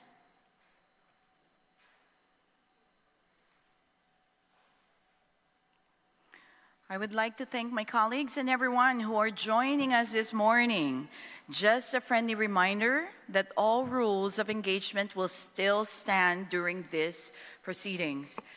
We will now discuss the next item on our agenda, and that is Bill number 139-38 COR, introduced by myself, Senator Shelly V. Calvo, and co-sponsored by Senator Therese M. Terlaje, Senator William A. Parkinson, Vice Speaker V. Anthony Ada, Senator Vincent A. V. Borja, Senator Sabina Salas Matanane, Senator Joe S. San Agustin, Senator Tina Rose Muña Barnes, and Senator Sabina Flores Perez, titled, An Act to Add New Sections 13321.1 and 13321.2 to Article 3, Chapter 13, Title 19, Guam Code Annotated, relative to establishing the Foster Care Bill of Rights, and to cite this act as the Foster Care Bill of Rights Act of 2025. As the prime author of the bill number 139-38 COR, I will start the discussion by providing my opening remarks. Buenas zan half a day, everyone, colleagues, stakeholders, and members of the public. Thank you for joining us today for this important discussion in improving protections for foster youth in Guam. Bill number 139, the Foster Care Bill of Rights Act of 2025, establishes a formal set of safeguards for foster children and the families who care for them. This legislation ensures that foster youth are provided a secure and supportive environment with clearly defined legal protections that affirm their dignity and well-being. By enshrining these rights into law, we create a framework that enables policymakers to expand services such as the Chaffee Education and Training Voucher, ETV program, supporting foster youth as they prepare for adulthood. I'm working alongside the Chief Children's Services Administrator of the Division of Children's Wellness under the Guam Department of Public Health and Social Services Bureau of Social Services Administration, or BOSA, to refine this measure. This collaboration ensures that the bill aligns with existing operational guidelines within Guam's foster care system. Reinforcing practical implementation. Additionally, I am coordinating with my legislative colleagues to fortify the measure by clarifying legal mechanisms that enable foster children and caregivers to assert their rights when necessary. This bill has gained strong backing from national organizations, including the National Foster Youth Institute. Today, we are fortunate to be joined via Zoom by the Institute's CEO, Ms. Rebecca Lu Yao, who will offer valuable insights on fostering best practices nationwide. Her perspective will help guide discussions on how to ensure Guam's foster care policies are consistent with effective models across the country. I extend my heartfelt appreciation to my co-sponsors who share the commitment in strengthening protections and expanding opportunities for foster youth. Their support demonstrates the shared responsibility we hold in shaping policies that uplift and empower our community's most vulnerable children. With this legislation, we have an opportunity to enhance Guam's foster care system, ensuring that children in care receive the stability, security, and advocacy they need. I look forward to today's discussions and collective effort, which is required to bring this initiative to life. Seduce Masi, and thank you. Later on, I will explain what Shafi is. It's like a scholarship for the youth, which we aim to participate. We're the only territory that's not included at the moment. So I'm gonna explain about this. And this is one of the things that our office is working on for our vulnerable population and children here in Guam. At this point, I would like to open the floor and invite National Foster Youth Institute CEO, Ms. Rebecca Lu Viao, and I truly appreciate that she was able, with the time difference, she's able to participate in this discussion today. Ms. Rebecca, I welcome you to the hearing room. And with gratitude here from Guam, we extend our warmest half a day to you. Thank you for being able to patch in today. I know there's a time difference between us, but here you are. Thank you, ma'am. Thank you so much. And thank you to the Honorable Chairperson and members of the legislature. My name is Rebecca Lu Viao, and I'm the CEO of the National Foster Youth Institute. On behalf of the National Foster Youth Institute, I submit this testimony in strong support of Bill number 139-38 COR, the Foster Care Bill of Rights of 2025. And FYI is a nonprofit dedicated to ensuring that current and former foster youth who are at the center of efforts to improve the systems that impact their lives. We work in partnership with young people, policymakers, and communities across the United States, including territories, to create a child welfare system that offers dignity, opportunity, and lasting support to children and families. As a parent, I see in the Foster Care Bill of Rights the respect, dignity, and hope for bright futures that I have for my own children. As a former foster youth myself, I see a chance to be seen, heard, and cared for in ways I once longed for. And FYI, commend Senator Shelly Calvo and the members of this body for introducing legislation that centers the voices and rights of children and youth in foster care. Enshrining a Foster Care Bill of Rights into law is a crucial step towards building a more accountable, equitable, and supportive system, one that affirms that young people in care are not just passive recipients of services, but individuals with autonomy, voice, and the right to be heard and protected. And in FYI, we say that foster youth are not someone else's children. They're all of our children. This bill is a commitment to take care of Guam's children. Youth in foster care face unique challenges, including trauma, isolation, and the loss of familiar and cultural connections. Without strong supports, the challenges may not end when they leave foster care. In the U.S., 1 in 5 former foster youth will experience homelessness. By the age of 24, only half will have a job. A quarter will be incarcerated within 2 years of aging out. And while 84% dream of going to college, only 4% will go on to earn a 4-year degree.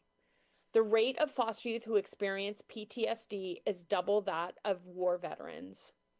Legal protections, when codified and enforced, create clarity and consistency in how systems serves young people and have lasting impact on lives and their communities. A clearly defined Foster Youth Bill of Rights communicates that no matter where a young person is placed, they are guaranteed to access basic necessities.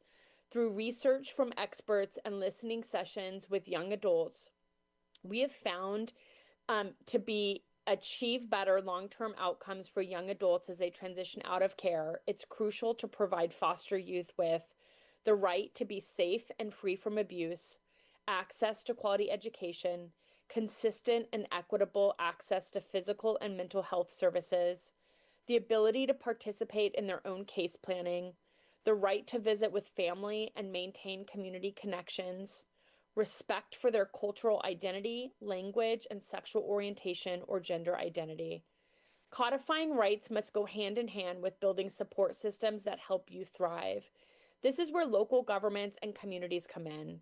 We've seen the impact of investments in peer mentorship, extended foster care, youth advisory boards, and housing and workforce programs.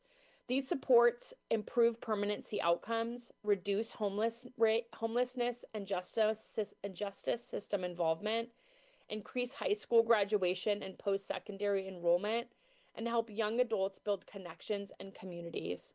By taking proactive, youth-centered approach to reform, Guam has the opportunity to join other jurisdictions like California, Texas, New York, and Colorado, which have all recently implemented similar legislation with positive outcomes. We urge you to pass the legislation and provide Guam's foster youth with the rights and recognition they deserve. The Foster Youth Bill of Rights will lay the groundwork for a system that not only protects children, but also actively uplifts them. Thank you for your leadership and your commitment to the youth of Guam.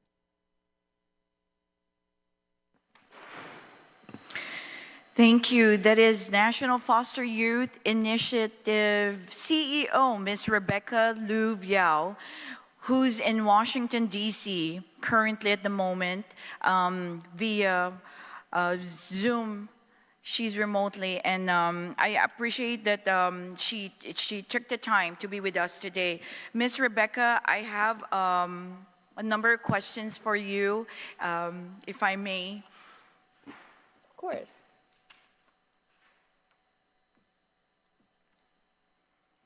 Of course. Thank you. Before I passed and recognize my other colleagues that are here today, Vice Speaker V. Anthony Ada, Senator Vince Borja, and Senator Sean Gumatao, before we ask them for their questions, I'd like to ask you a number of questions already. So, national best practices. I know that codifying rights must go hand in hand with building support systems that help foster youth thrive. Given the National Foster Youth Institute's experience working with jurisdictions, as you mentioned earlier, California, Texas, Colorado, and New York, what specific strategies or programs have proven most effective in ensuring that foster youth not only have legal protections, but also access to meaningful opportunities for education, housing, and workforce development? And how can Guam best implement these approaches to maximize positive outcomes for our foster youth? That's such a great and important question. I'd like to start by saying I think one of the key steps forward is, if you don't already have a really robust youth advisory board working alongside young adults and having young adults be trained in policy development and design that's working with decision makers, is really key to having the success of any program. We see from time and time again that when young people are involved in co-designing programs and services, that they are more engaged in those services, and those services are more designed to meet the needs of young people. I will also say that NFYI's youth membership have talked a lot about mentorship programs really being key to helping them gain employment, education, social mobility, learning some really key life skills. There's a lot of college campuses that have created pathways into campus support programs, so engaging foster youth in junior high and high school and having conversations about college and trade school, making sure that their college and high school credits are transferable into other schools. Oftentimes young people are moving schools or behind on credits is another area of improvement. And really allowing and utilizing, as you were saying, some of the chafee dollars that can support young adults into trade schools or apprenticeship programs is also really key. Thank you, Ms. Rebecca. My next question, you know, addressing long-term challenge, it addresses long-term challenges. Earlier, Ms. Yao's testimony highlights the alarming statistics on foster youth outcomes, including homelessness, unemployment, and incarceration. What proactive measures can Guam take to mitigate these risks and provide foster youth with stronger pathways to stability and success? Thank you. Pardon me. I would say a couple of things. Looking at the child welfare system and young people, and not just maybe addressing one issue at a time, but looking at a cadre of issues. So ensuring that foster youth have access to quality, culturally appropriate and responsive mental health services is going to be really important. So talk therapy, I'm a licensed clinical therapist, is really important, but also having access to alternative mental health, art therapy, somatic therapy is also really helpful. Ensuring that foster youth are able to transition into supportive housing and have access to livable wage jobs and college and other opportunities is also going to be really critical. The average age of individuals moving out of their parents' house is 26, and yet many foster youth are expected to be fully independent at 18. So working with young people in Guam that are in care to identify what are the support services and skills that they really need to be able to work towards independence is going to be really key. And then having those support networks that allow normative adolescent behaviors that doesn't jeopardize housing or employment is also really important. The justice system is also really important. Many of the young people in foster care are facing justice system and juvenile justice system as a result of lack of placement or really normal adolescent behavior that biological families would not necessarily get police involved.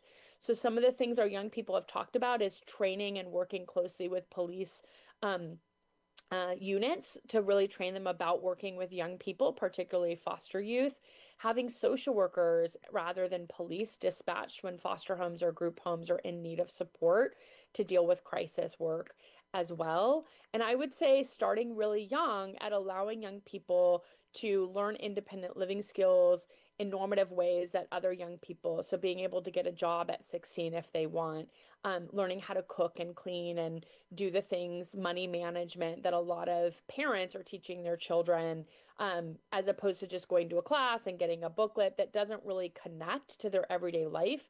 Creating independent living programs that allow young people to experience independent living skills on a daily basis is going to be really important for them being able to apply those skills when they are older. But the big piece is having access to affordable rent and livable wage jobs is going to be really critical. And then having the community like mentorship programs, CASA programs, access to family is going to be really important to help young people thrive throughout their young adulthood. Thank you. Thank you, Ms. Rebecca. And for the record, Ms. Rebecca is live from Washington, D.C. My next question is with regards to legal protections.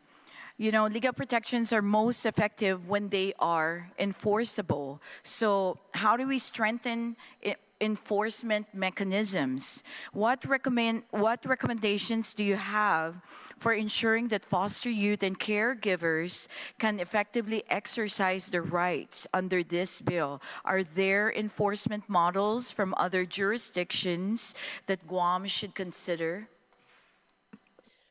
Yeah, I know the state of California has a foster care ombudsman hotline. So if a foster youth in California feels that their rights are being violated, they can call the foster care ombudsman office and they will do an investigation and then do a report back to the state of California around that investigation, or, you know, in other cases, get other people involved. If young people in Guam have access to attorneys, I think really training attorneys and social workers on the Foster Youth Bill of Rights and what are the rights of foster youth and foster parents is really critical so that foster youth know to go to their attorney and or social worker and have conversations about their rights. And I also think part of having the Foster Care Bill of Rights is important to have young people be educated about what those rights are, but also what do they do if their rights are being violated, and what is the anticipated outcome that could happen? Is that moving placement?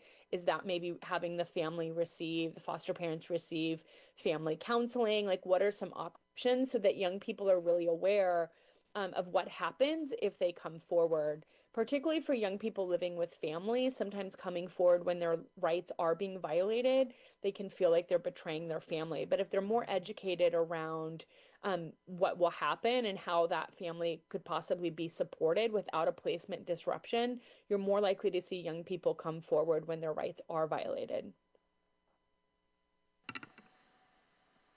Thank you for answering that question.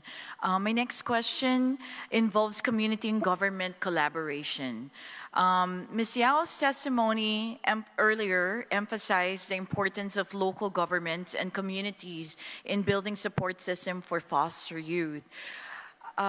Ms. Rebecca, what role should Guam's nonprofit organizations, businesses, and educational institutions play in complementing the protections outlined in this bill?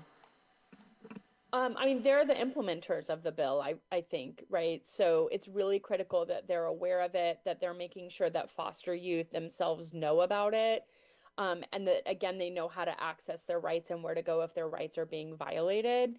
I think it's also really important for nonprofits to have their own youth advisory boards and pulling in young youth voice and alumni voice in the creation of their programs, and making sure that their programs are also in line with, supportive services for young people. It really is a partnership to raise children. I mean, most parents, I'm a parent myself, I rely on a community of individuals that I trust, that are a part of my my village that helps raise children. And I think in the case of foster youth, the government and nonprofit service providers is our community. And so how can that community do a better job of communicating with each other and coming together to figure out where the gaps of services are to meet the needs of the young people? That's really centered on the young people's voice and their direction on what's best for their lives. Thank you for that. My next question is interesting because we live in a multicultural and a very diverse community. So cultural considerations in foster care is also an important factor. Ms. Yao's testimony highlights the importance of respecting cultural identity, language, and gender identity in foster care. How can Guam ensure that foster care Bill of Rights reflect the unique cultural and familial dynamics of our island community? That's such an important question, and it's something that NFYI members and staff have talked a lot about: the loss of culture, language, sibling connectiveness, extended family relationships. I think any Bill of Rights can be strengthened by adding a right for young people to practice their cultural holidays, rituals, religions, and a right for them to be able to see siblings and other extended family members when it's safe to do so. And of course, the court would need to determine, safety issues. But if family is safe, young people should be spending as much time as they can with them, and making sure that they are really connected to their culture at any opportunity that they have. Thank you. My last question. Now, what we're trying to do is codify, right? This is the foundational step, and that's why we must implement this and pass this bill. But after passing this bill, we need to expand support. We need to think into consideration expanding support beyond the codified rights. So, Ms. Rebecca, what additional legislative or policy initiatives should Guam pursue to further strengthen services for foster youth, particularly in areas like education, housing, and workforce development? Thank you for the question. I would recommend that the first step would be to create a youth commission similar to what Los Angeles did, so that you have a group of diverse foster youth alumni that are really helping to center and identify what are the programs, services that would best support the youth in Guam.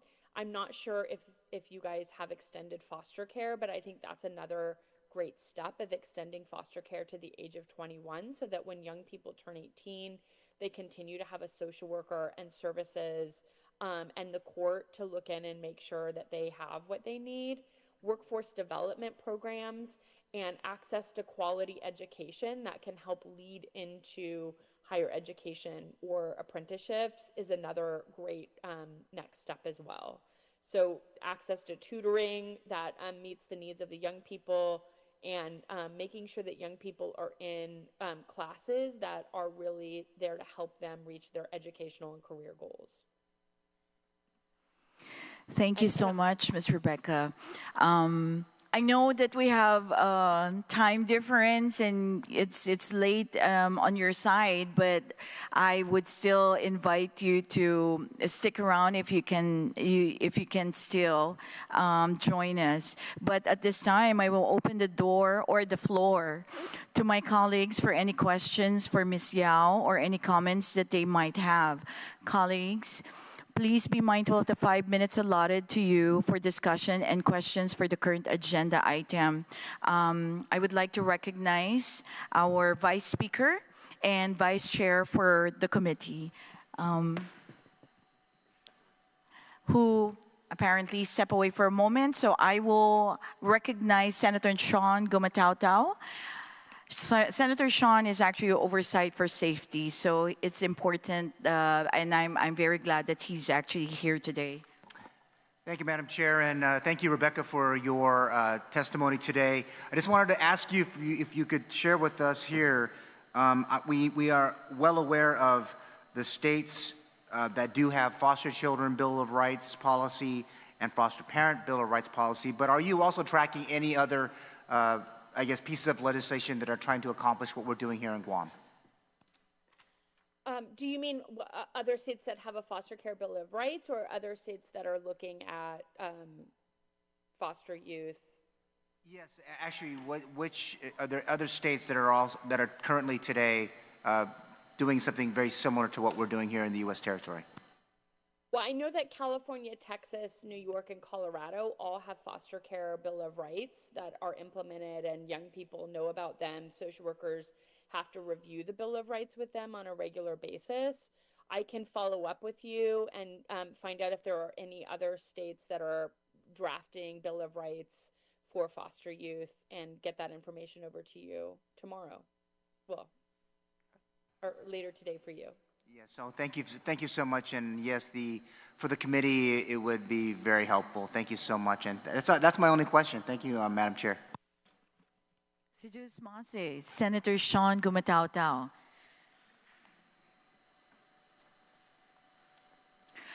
I'd like to give a big undangkalun sa duusmasi to Ms. Rebecca Yao. Ms. Rebecca, we truly appreciate, Guam truly appreciates your participation. I know despite the hour difference, I know you're in Washington, D.C. at the moment, and but you still managed to assist us by answering our questions. We're gonna go ahead and call other individuals who would like to offer their testimonies. And Ms. Rebecca, we hope to sit down with you in person one of these days. Thank you so much. Absolutely. Anything that NFYI can do to be supportive, please use us as a resource. I appreciate you reaching out, and this is a great piece of legislation. Thank you for having me. We appreciate you very much.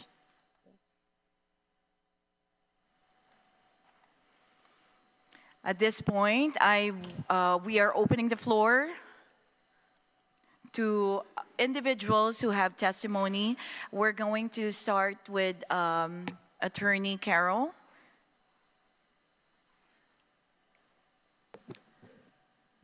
Good morning, Senator, or good afternoon, Senator Shelly and Senator Sean. Just to answer that question, Sean, there are 29 states, including the District of Columbia and Puerto Rico, that have actual foster care Bill of Rights within those states. I was looking at for questions. It was like, is there anything pending that? Because I know that this one is in front of us, but I'm just wondering if there's anything that might be I think there's pending. some that are making amendments and supplements to their current bill. Okay, that's fine. Thank you so much. So I wanted to, my name is Carol Hinkle Sanchez for the record. I'm the managing attorney with the Civil Law Center, Elder Justice Center at the Public Defender Service Office. I'm actually presenting testimony in support of Bill 139-38 that seeks to establish a foster care Bill of Rights and create Guam's Foster Care Bill of Rights Act of 2025. Many of you who know my experience will know that I've always held children dear and near to my heart. Prior to my work here at the Civil Law Center for 2.5 years, I represented the Child Protective Service Agency for 16 years at the Office of the Attorney General as the Deputy Attorney General there. And so it's always something that is going to be a priority in the work that I do as a public servant to the island. And I do that because the work and investment on our children today will impact us positively tomorrow. They are our future generations. They're our future leaders. They are our future workforce for the island. So what we do for them today impacts how tomorrow looks. And so that's why the work that is being done with children is always going to be something important to me. At the Civil Law Center, we also started to handle the juvenile special proceedings matters as the guardian ad litem, which is why there are going to be some minor amendments that will be asking to be added onto, which I've already provided, I believe, to Senator Shelly Calvo to look at and discuss at the markup. But basically, we do support this legislation. We believe that this legislation ensures the overall safety, the well-being, and the welfare of the children that are before the court that are in the foster care system. And it also empowers the foster parents who have to, who we have a hard time getting. It's always been an issue for the 16 years that I've been at the AGs and prior to that, and still an issue of recruiting foster care parents. So we want to empower them and make them know that, they hold a really key and integral part in our whole entire juvenile justice system when it comes to these types of cases. The Foster Care Bill of Rights was a result of the Federal Family First Prevention Services Act, which was enacted in 2018. It was part of the overhaul to the child welfare system at that time. I know that the feds constantly look at this issue, constantly make the needed changes because, there are changes that have been done under the CAPTA to ensure the safety of the children, to ensure that children are provided with a stable, nurturing home in an efficient time, in a timely manner, because you know what, the longer we have a child in the system, the longer we have a family in the system, it becomes disruptive, so you want stability. And so this is just part of that welfare reform that they had. And like I mentioned, many states have enacted this type of legislation to align themselves with the Family First Act. There are 29 states, also the District of Columbia and Puerto Rico, and now Guam joins in that, trying to get this bill moved forward. So it is a movement that's made across the U.S. jurisdictions. The foster care system has always served as an integral part, and we want to be able to show them that we respect them, we're affording them that dignity that they have, because they do play a part in this system. And there are some things that they may not be able to be aware of because our juvenile justice system is also confidential. The nature of these cases are highly sensitive, confidential. So we also want to preserve those rights under the Child Protective Act. And that's the only additions that I've asked for in the amendments that in the actual bill that I've modified to ensure that we, some of the things that we are asking for, where it's in line also with the provisions of the Child Protective Act to preserve confidentiality of records, and also to preserve the interest of the children. And when I say that, I'm talking about having a child attend a public hearing, of course, we're going to look at, is it even in the best interest of the child, right? So we would want to defer to if there's any court order. It doesn't mean that we can't say, like, if the child wants to be present, but we don't think at the hearing, we can ask the judge to do an in-chamber with the child so that the child can express whatever interest they have. But those are the amendments that I did submit. But as you heard, as the earlier individual presented, currently in the United States, there's 391 children in the foster care system. On Guam, we have almost 700. So that's a big number. And so, you know, knowing that, we want to make sure that these children that end up in foster care, they understand what their rights are. They understand what they deserve everything any other kid has. They deserve an education the same as any child living on Guam. Whether they're foster kids or not, they deserve that same education, that same mental health service, that same support service that's offered to every child living on Guam. With that said, of course, I believe this legislation empowers the foster care system, the foster families, the foster children that are before the system. It also gives them an active role in the system. They'll be able to at least engage more or know that they can engage more in the system. And so that's the position of the Civil Law Center. We support this bill. We believe that it does serve the public in the best interest. And so our office supports it, and we'll continue to work with you, Attorney Shelly, and all the co-sponsors with any types of amendments needed. What I also included, though, on the enforceability side, I know that was brought up in one of your questions to the earlier presenter. I did include language on enforceability. I think that with any Bill of Rights, I don't think there's any type of, we're not looking at any type of criminal sanctions or any type of that. We're just looking at the enforceability, ensuring that they get that relief. And so those are things that can be brought before the actual case itself versus bringing an actual lawsuit. It can just be brought before the actual juvenile court that's handling the particular case and addressed in that situation. But anything else, I know I have to leave. I have an appointment, but I do have my staff here, Attorney Jessica Lee, as well as my PC, Gwen Diego. They'll take notes, and also respond if they can to any questions. But our office is here to assist in any other necessary amendments, Senator. Sorry, thanks. Seduce Masi, Attorney Carol Hinkle Sanchez. Before I proceed to the testimony, if you still have time, I'm going to open the floor and recognize Senator Gumatao. You're good. Okay. Seduce Masi for waiting. Thank you so much. Thank you very much. Thanks. I'll keep in touch with you, Ms. Carol, Attorney. Yeah.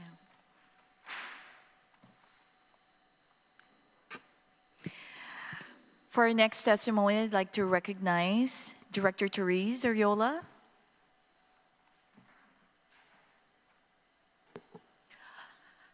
Hafa Senators, Chairwoman Shelly, Calvo, Senator Sean Gumatao, it's always nice to see you both. Thank you very much for having me here, allowing me to testify on Bill 139.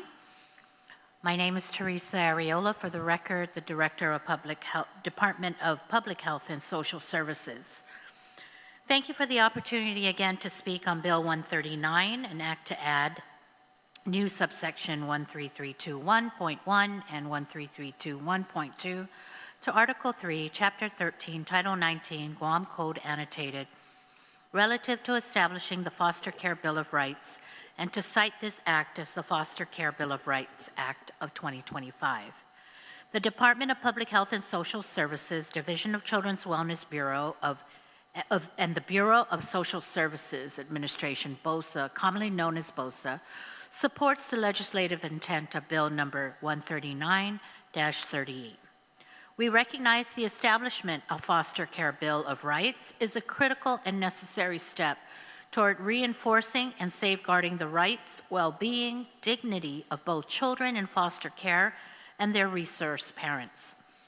This legislation affirms our collective responsibility to ensure that every child in foster care is treated with respect, provided a safe and nurturing environment, and allowed to thrive. Guam today has 697 children in foster care and partner with 96 licensed foster parents and 216 kin placements. DPHSS strongly believe further clarification is needed as the bill, in its current form, includes terms not commonly used by the department, conflicts with the existing practices and laws, and presents some provisions that are broad and require more precise definition. A copy of the Department BOSA's detailed recommendation is attached and was provided to your office on May 14th in their markup meeting. The key recommended edit for the Bill of Rights is its inclusion in the current rights and responsibilities section of the Family Foster Home licensing standard as outlined in 26 GAR Division 1, Chapter 1, Article 9, incorporating the Bill of Rights into this section will maintain legal clarity and coherence, ensuring ease of reference and readability. Separating the proposed Bill of Rights and including it into the Child Protective Act could lead to confusion, as the Child Protective Act primarily addresses the identification, reporting, investigation, adjudication, treatment, and disposition of a child's abuse or negligent cases. Additionally, as discussed with your staff team, we strongly recommend removing or revising certain line items that conflict with current laws and practices. If passed into law, DPHSS would require additional staff, FTE, and funding to ensure that the Bill of Rights is properly implemented, specifically with regards to the extensive training it calls for. This staffing today that is not currently available. In conclusion, while we fully support the legislative intent behind Bill number 139 and the establishment of a foster care Bill of Rights, we urge careful consideration and need for additional funding to implement the bill effectively.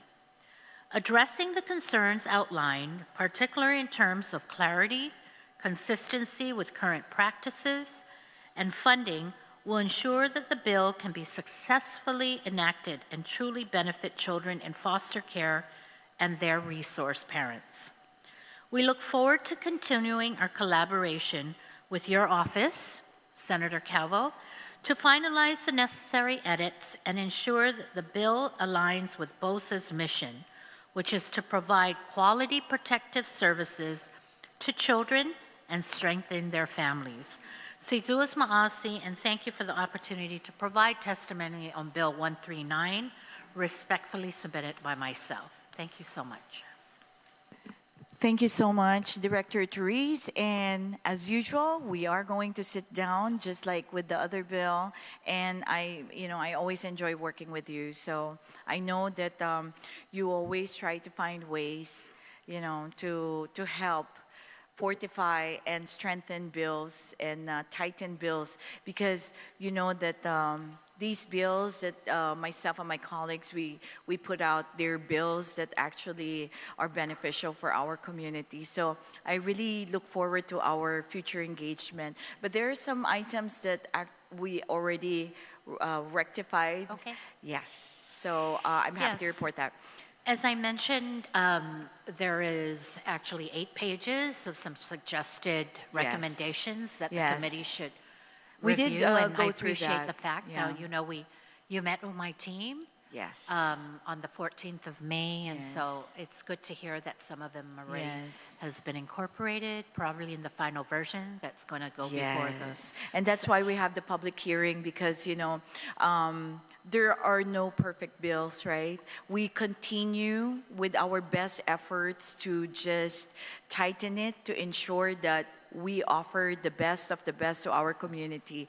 Thank you. Thank you again. Greatly once again, appreciate Director that, Therese. Senator. Thank you so much. Thank you. For our next testimony, representative of AG's office. Go ahead, ma'am. Please state your name for the record. Happy day. My name is Sherelle Mickens. I am the Acting Deputy Attorney General of the Family Division at the Office of Attorney General. And I thank you for this opportunity to provide written testimony that was previously submitted by the AG, Mr. Moylan. Hafaday. This testimony is submitted on behalf of the AG's office and our client, the people of Guam, in support of the adoption of Bill number 13938 COR to establish the Foster Care Bill of Rights on Guam. The AG's office and the Family Division supports this legislation because it aligns with our core mission to protect the welfare of children and ensure justice and fairness for families involved in the foster care system. Foster children are among the most vulnerable members of our community, and this legislation helps safeguard their well-being by promoting consistent standards of care, reducing trauma, and ensuring that their voices are heard in decisions that impact their lives. This bill also affirms the rights of foster parents, recognizing them as essential partners in child welfare. It guarantees that foster families are treated with respect, kept informed, and provided with the necessary resources and support to fulfill their critical role. By establishing these rights for both children and foster families, this bill, or the Foster Care Bill of Rights Act, strengthens the accountability across the system and fosters greater trust between caregivers and the government. In supporting this legislation, the AG's office reaffirms the commitment to a child-centered, family-supportive foster care system that promotes stability, respect, and positive outcomes for all those it serves. Thank you for this opportunity to comment on this measure. Respectfully, Douglas Moylan, Attorney General of Guam.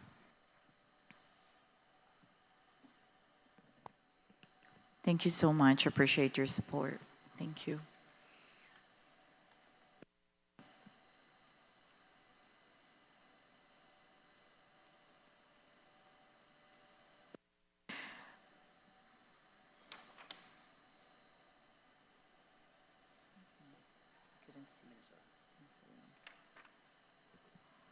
Please extend our regards to the AG and everyone in the AG's office as well. At this point, we have a testimony from Minnesota, and this is from National Association for the Education of Homeless Children and Youth. And I would like to recognize my good colleague, Senator Sean Gumatao. He will be reading the testimony. Thank you, Senator. Yeah, thank you, Madam Chair. And for the record, I want to make sure that your committee does enter into the record from this testimony from the National Association for the Education of Homeless Children and Youth. Again, it was submitted on May 22nd to you, Madam Chair, as the chairperson on the Committee on Child Welfare and Disability Services. And in the interest of time, but I'll make sure I just want to make sure your team and the committee has it. Again, on behalf of the National Association for the Education of Homeless Children and Youth, I am honored to submit this testimony supporting Bill number 139-38 COR, the Foster Care Bill of Rights Act of 2025. The National Association for the Education of Homeless Children and Youth is a national nonprofit membership organization dedicated to ensuring educational equity, excellence, and opportunities for children and youth experiencing homelessness and other intersecting vulnerabilities, including those impacted by foster care. We extend our deep appreciation to Senator Shelly V. Calvo for her leadership as chairperson of the Committee on Child Welfare and Disability Services and for championing this critical legislation. Your commitment to protecting and empowering youth experiencing foster care across Guam is timely and commendable. The Foster Care Bill of Rights Act of 2025 establishes a necessary legal framework to uphold the dignity, well-being, and agency of young people in foster care. Legal protections, support systems, and accountability mechanisms are not just administrative measures, but lifelines for vulnerable youth. I just wanted to get to the very end of this and again to make sure that it's entered into the text as well. Again, thank you for your leadership and dedication to the young people of Guam. Please feel free to contact the organization if any additional assistance or thought partnership are needed to advance this important work. This is signed by the Executive Director of the National Association for the Education of Homeless Children and Youth, Dr. Deidre Lynch Nicholson, on behalf of the National Association for the Education of Homeless Children and Youth. Madam Chair, I just want to make sure that the committee has the letter and it is included as well as all the other documents from today's hearing. Sidus Mases, Senator Gumatao, I truly appreciate your assistance in reading this testimony from Deidre Lynch Nicholson, extending our gratitude and thanks across the miles from Guam and our half-a-day spirit we're sending towards Ms. Nicholson. And she's the Executive Director for National Association for the Education of Homeless Children and Youth. And for the record, their address is 13570 Grove Drive, number 302, Maple Grove, Minnesota 55311. And their email is info@naehcy.org. Thank you so much. If there are no other testimonies that will be offered, would like to proceed to questions or discussions. And I'd like to invite my good colleague, Senator Sean Gumatao, for any questions he would like to ask. You're recognized, Senator. Thank you, Madam Chair. And again, thank you to our friends at the Guam Department of Public Health and Social Services for being with us, and we'd be remiss if we didn't say thank you, obviously, to the Office of the Attorney General of Guam. And I know that though Carol left, team is still here, and yes, again, thank you for your continued advocacy on behalf of all of the people of Guam. I just have a question, if I could, Madam Chair, to Public Health. And Madam Chair, let me just state this for the record. Based on information from the Child Care and Development Fund plan for Guam for the period October 1, 2024 through September 1, 2027, in this plan, through monthly consultation with the Guam Early Learning Council Social Emotional Wellness Work Group, the Bureau of Child Care Services is strengthening its collaboration and working to improve or implement a more timely and supportive process for homeless families, foster children, and children who are wards of the state to obtain quality child care services.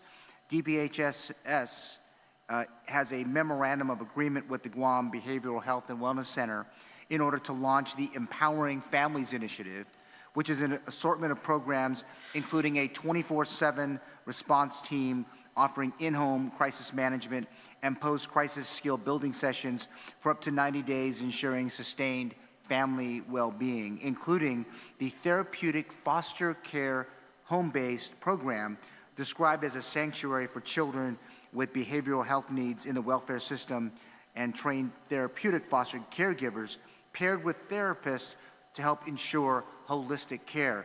Now, for the record, can I ask, to what extent was the establishment of a Bill of Rights for foster children and foster parents a requirement for the for the Child Care and Development Fund plan, which was approved as of January 7th, 2025? Is there any requirements of that, if you could, Therese? Well, if passed, would definitely be a part of making sure that the therapeutic foster parent program, that we partner with behavioral health. And it's interesting because it was actually my last act before leaving behavioral health. And then I came back, and then I came on this side, and now we're implementing it. So I think it has come full circle. With the support of CCDF funding, we were able to expand our services to foster children, especially in the behavioral health realm. As you know, foster children have already gone through some trauma. The fact that they're in this system is traumatic, removed from their the only parents or the home that they are familiar with is already traumatic enough. And so that was the extent and reasoning to reach out to public health and say, is there any way we can partner? And so the foster parent program at Guam Behavioral Health, funded by CCDF funding through the Department of Public Health, specifically focuses on therapeutic practices. And so because it would be a home as well, they would have to comply with all the practices and the rights of the Bill of Rights as well. And all that is part of the education once this becomes law, which I have to believe it will be, because it's a good thing for everyone to know their rights.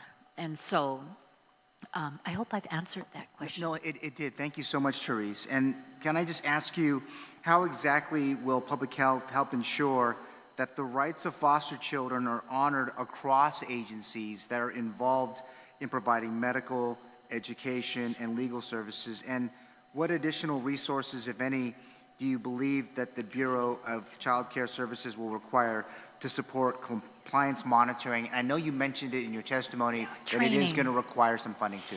Yeah, training is going to be required because, as I mentioned in the testimony, there's so many homes that we're dealing with, so many children.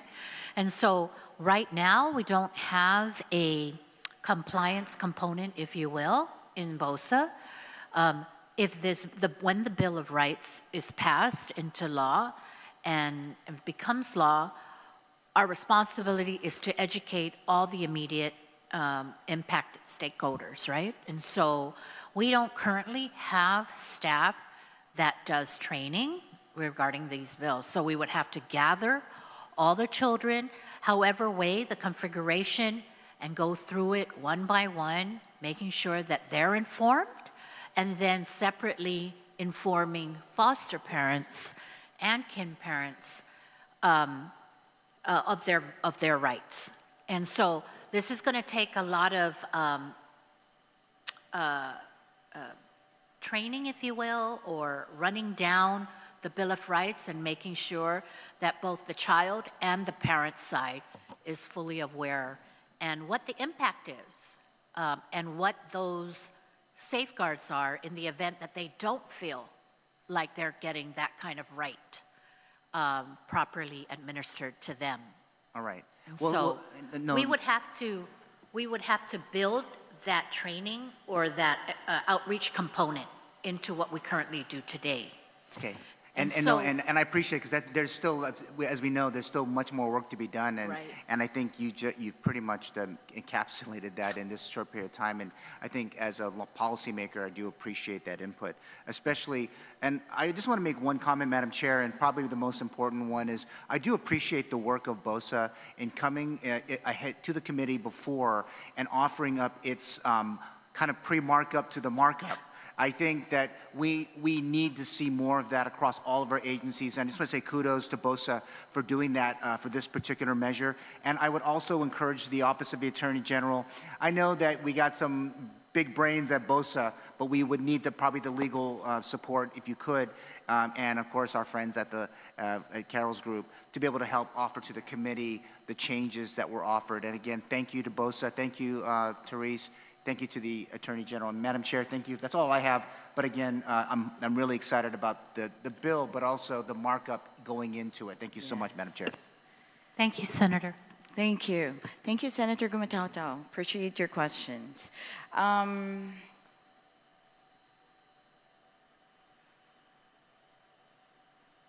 All right, so I'd like to specifically thank, I really don't have any questions. I am excited and I look forward to tightening this bill. And I wanted to thank DPHSS and BOSA, Director Therese Ariola. You know, I will be knocking on your door again, but I thank you very much for being gracious, and I thank AG's office, Cheryl Mickens, for your testimony. I really don't have any question, but I do want to address that I think there's a little misconception in the word training, and perhaps we can rectify that and use another term, because we're already doing it's basically more assisting, more giving instructions to what is already existing here, but we just wanted to put the language in the bill. But we're not really seeing big budget, big expense in this bill, so I think we should not be worried about it. Another discussion on the floor should be there, but when we say training, it's basically what the work that is already being done at the moment. The whole intent of this bill is really to codify, the Bill of Rights, which is very important, not only to take care of our foster kids, because we are already taking care of them, but we're just codifying it because we need this to go after opportunities, grants, scholarships that we are not able to go after because the Bill of Rights is not codified. So the very reason that we put this bill together and we authored this bill and we've been working for this bill for months is for Guam to be able to access opportunities that are not being given to us here on Guam. Let me explain one item, for instance. I mentioned earlier in my opening remarks the John H. Chaffee Foster Care Program for successful transition to adulthood. Now, Guam is the only territory that is not participating in this scholarship. It's really not a grant, but a scholarship. But why can't we have it? Why can't we do it? Why can't we avail it here on our island for our foster kids? So basically, the Bill of Rights will solidify, will allow us the foundation to go after all these opportunities. Otherwise, we are not taking advantage of. So I'd like to read this, I like to read the background of the Chaffee, just so for the record, everybody could understand what a Chaffee ETV is. The John H. Chaffee Foster Care Program for Successful Transition to Adulthood. Sorry, I think, the manamko in me is coming out. Also called the Chaffee Education and Training Voucher, or ETV program, is a federal initiative designed to help foster youth pursue higher education and vocational training. It provides up to $5,000 per year to eligible current or former foster youth to cover expenses like tuition, books, and living costs while attending college, university, or a trade school. To qualify, youth must have been in foster care between the ages of 16 and 18 and must be enrolled in an eligible educational program at least half-time. The program supports young adults up to age 26, helping them gain the skills needed for independent living and career success. It is an essential scholarship tailored for foster youth, ensuring they have financial support to pursue their goals without the burden of excessive debt. Each year, approximately 20,000 young adults transition out of foster care and face challenges in accessing post-secondary education. While many are eligible for ETV funding, only 31% of eligible youth enroll in college, and of those 37% receive an EVT voucher to support their studies. The program receives $143 million annually in federal funding to support foster youth as they transition into adulthood. Within this program, the Chaffee Education and Training Voucher, or ETV, program has a separate appropriation of approximately $43 million per year to assist foster youth with post-secondary education and vocational training. These funds are distributed through formula grants to states, territories, and participating tribes, ensuring that eligible foster youth receive financial support for education, housing, employment, and other critical services.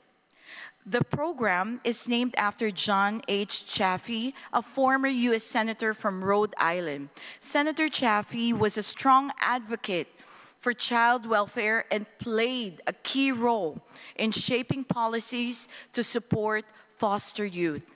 The program was established through John H. Chaffee Foster Care Independence Act of 1999, which aimed to provide resources and services to help foster youth transition successfully into adulthood. You see, the reason for the Bill of Rights, it's really beyond what majority of us see, you know, within our peripherals, right? There is more reason why I am pushing for this bill, because this will catapult us to other opportunities. It is not saying we are not taking care of our foster children here in Guam, because we are. Collectively, all of us here in the public hearing room, we are doing our best, and I commend you guys for the daily grind, emotion, everything that you guys have been doing for our foster kids. I truly, truly commend you guys. And I think together, if we help tighten this bill, it will be a really good thing, absolutely, certainly, for our community. Director Therese would like to say something. Thank you, Senator Calvo, for your remarks and your explanation on the scholarship. And you're absolutely right. There are a lot of scholarships that we need to take advantage of in making sure that the most vulnerable population actually have a fighting chance to succeed as an adult and be contributing members of society. I do want to say that absolutely, I think that this is critical. We're definitely, there's no indication that we're not already giving good foster care and scrutiny when it comes to placement of our children. I too want to say for the record that passing this bill is no indication that we're giving them any less of an acceptable care. But I thank you for bringing the scholarship up, because the scholarship, I think, I'm not sure about whether it's the horse before the cart before the horse, but either way, we all need these steps to get to these scholarships. I do want to say that this specific scholarship is through ACF. We're very familiar with it. The reason why currently we are not applying for it, this definitely, the Bill of Rights, is going to help solidify that, but more importantly is what we've been working on and becoming Title IV eligible. So between our work with Title IV application and being eligible with that, and the Bill of Rights being put into law, together that's going to provide access to this specific funding. So Title IV is something that the Division of Children's Wellness and BOSA have been working on under my direction since January of this year. And so that just brings to light, that's why I kind of brought Heidi up, the chief, and I'm like, okay, where are we with Title IV? So together, that's going to strengthen access to these funding. So thank you, senators. Thank Thank you, Director Therese. That is good news for all of us. And I am really glad that we're able to clarify this point, because really we need everybody to collaborate so we can push through with this. And we're looking at the bigger picture here, right? We're looking at getting all those nice grants, scholarship, funding that is not available. I don't want to be the last because, or Guam to be the last, because all the other territories are already taking advantage of some of these opportunities. But I know we're all working hard together to deliver the best for our community. And I think that is what matters most. And on that note, I really don't have other questions. I'm going to ask my good colleague here, Senator Gumatao, if he's fine. And on that note, no more questions, no more other statements. But I would like to thank each and every one of you guys for being here. Thank you so much, DPHSS, Director Therese Ariola, BOSA, thank you so much for being here. I also would like to recognize Civil Law Center, Attorney Carol Hinko Sanchez and her team. Thank you for always lending your support. Obviously, I also wanted to thank Office of the Attorney General, General's Office, and Sherelle Mickens for your testimony, ma'am. And Washington, D.C., thank you so much for Miss Rebecca Lu Yao from National Foster Youth Institute. She is the CEO of National Foster Youth Institute, and they are in California, in Los Angeles, California, Washington, D.C., as well as Washington, D.C. When she called in earlier, she was at the Washington, D.C. And another entity that we would like to recognize is NAEHCY, National Association for the Education of Homeless Children and Youth. Thank you, Ms. Deidre Lynch Nicholson, Executive Director, for your testimony. So now that we no longer have further questions or comments, I will conclude the discussion of this measure by giving my closing remarks as a prime author of the bill.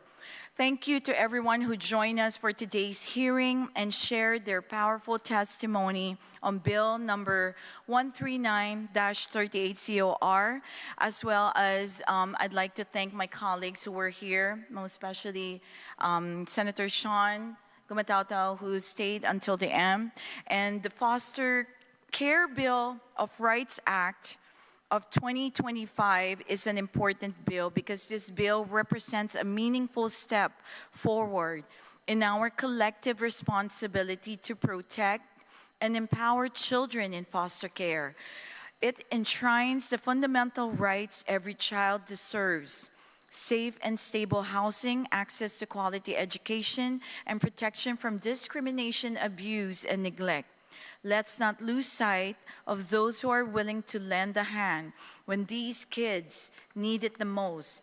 Bill number 139 did just that. It recognizes and uplifts the vital role of our foster parents as well, those who open their homes and hearts to provide stability and love during the times of uncertainty. So this Bill of Rights, it's not just for the foster kids, but also for the foster parents. I want to emphasize that this bill is about people. It's about the youth who rely on us to speak when they cannot speak for themselves, and about the caregivers who show us every day with unwavering commitment. Their voices have guided this bill, and their needs will continue to shape how we move forward. I remain committed to ensuring that this measure advances swiftly through the legislative process, and I will work diligently to move this measure forward and see it deliberately on the floor, and a God-willing governor sign it into law. Together, through transparency, accountability, and compassion, we can create a foster care system that truly serves the best interest of our children and families. I want to thank all my colleagues who see the importance of this measure and willing to help me push this measure forward. My co-sponsors, Senator Terlaje, Senator Parkinson, Vice Speaker Ada, Senator Borja, Senator Matanane, Senator San Agustin, Senator Barnes, and Senator Perez. Thank you again, everyone, for your advocacy, your partnership, and your unwavering dedication to Guam's foster children. And thank you also to Dusmasi, to all the agencies that have been helping us the last couple of months. Before I adjourn this hearing, I just want to speak directly to the importance of participating in the legislative process. The public participation in legislative proceedings, particularly through giving testimony on bills, is a vital part of a healthy democracy. When citizens engage in the legislative process, they ensure that laws and policies reflect the true needs and concerns of our community. Your voice helps shape decisions that affect everyday life. I encourage everyone to stay informed, get involved, and make their voices heard. Your participation is not just a right, it is a responsibility that helps build a better future for all of us. Together, we can create meaningful and lasting legislation and change. Thank you to all individuals who appeared before the committee for your testimony, and to my colleagues for the thoughtful and compassionate discussion. My office will continue to receive testimony for 10 business days from today's hearing. You may submit your testimony to the Guam Legislature mailroom at the Guam Congress Building, or via email at Office of Senator Shelly Calvo at guamlegislature.gov. Thank you all, and bill number 139-38 COR is duly heard. This hearing is now adjourned, and the time now is 11:58 in the morning. Undang kalung sa Diyos masi. Thank you very much to all of you.